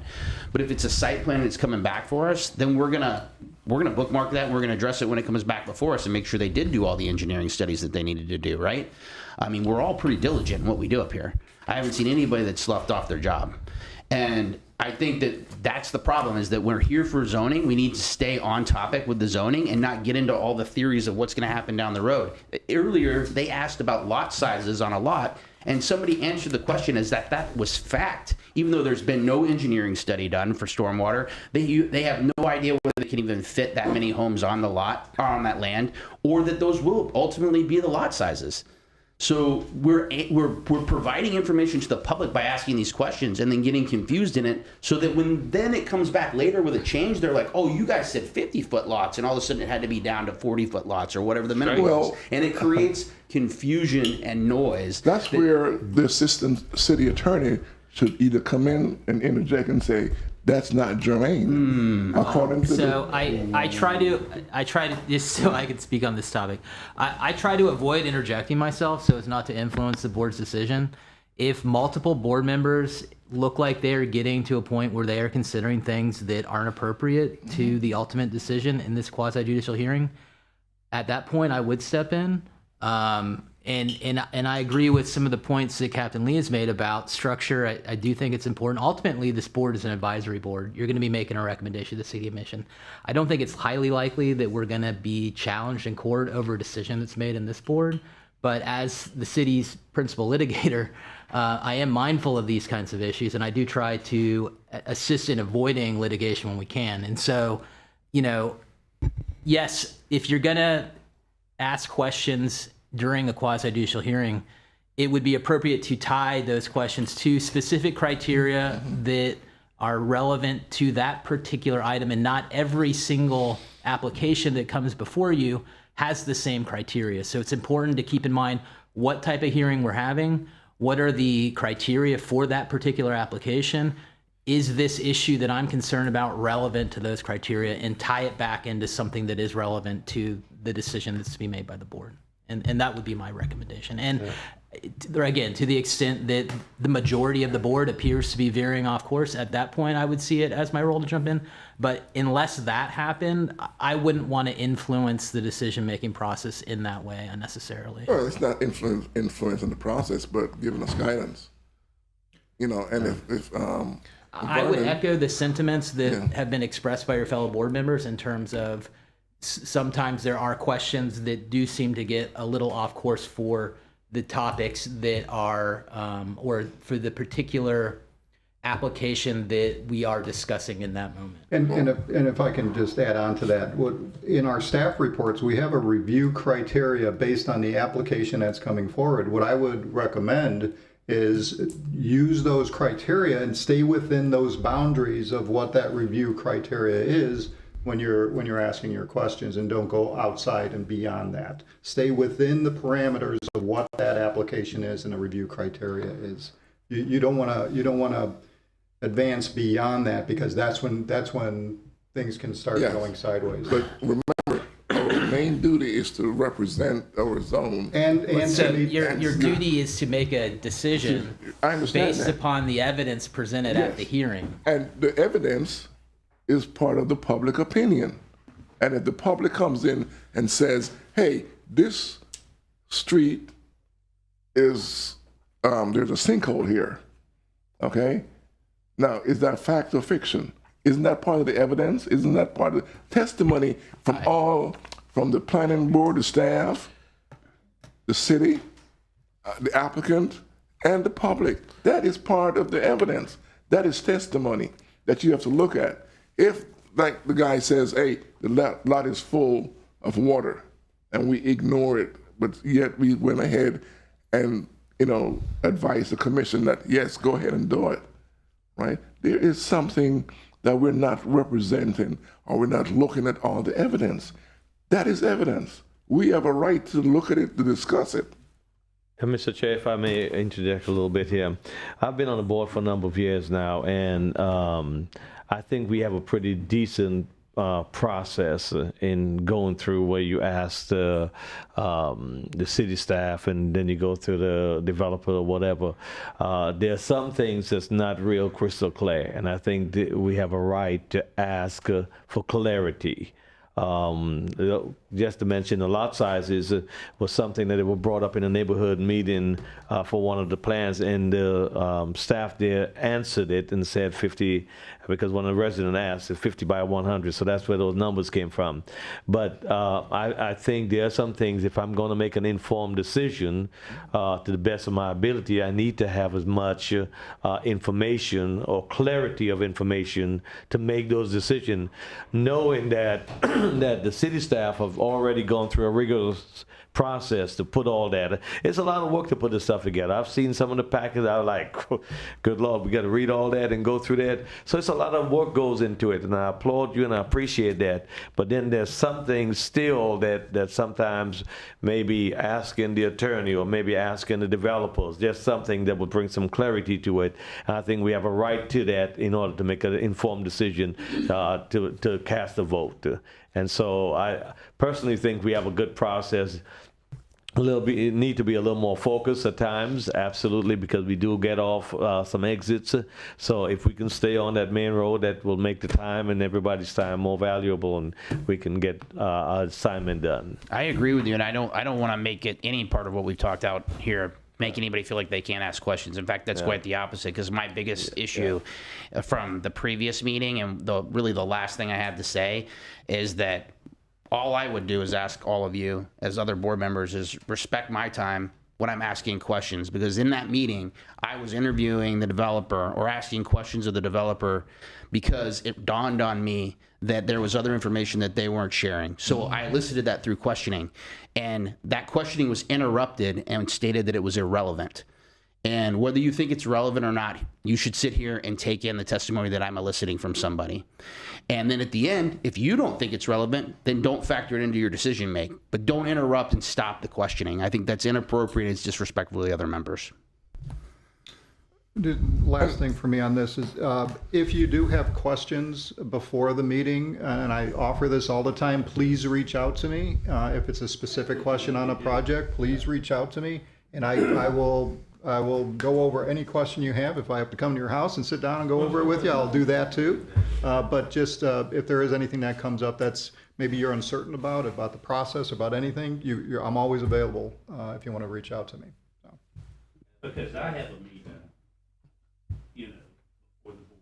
Yeah, Dennis has his own team.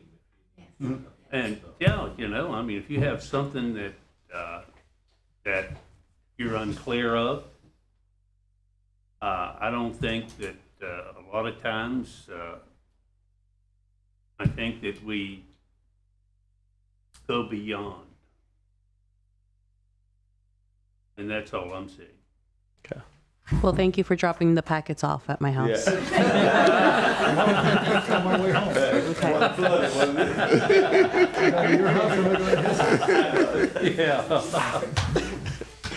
Is there any other comments?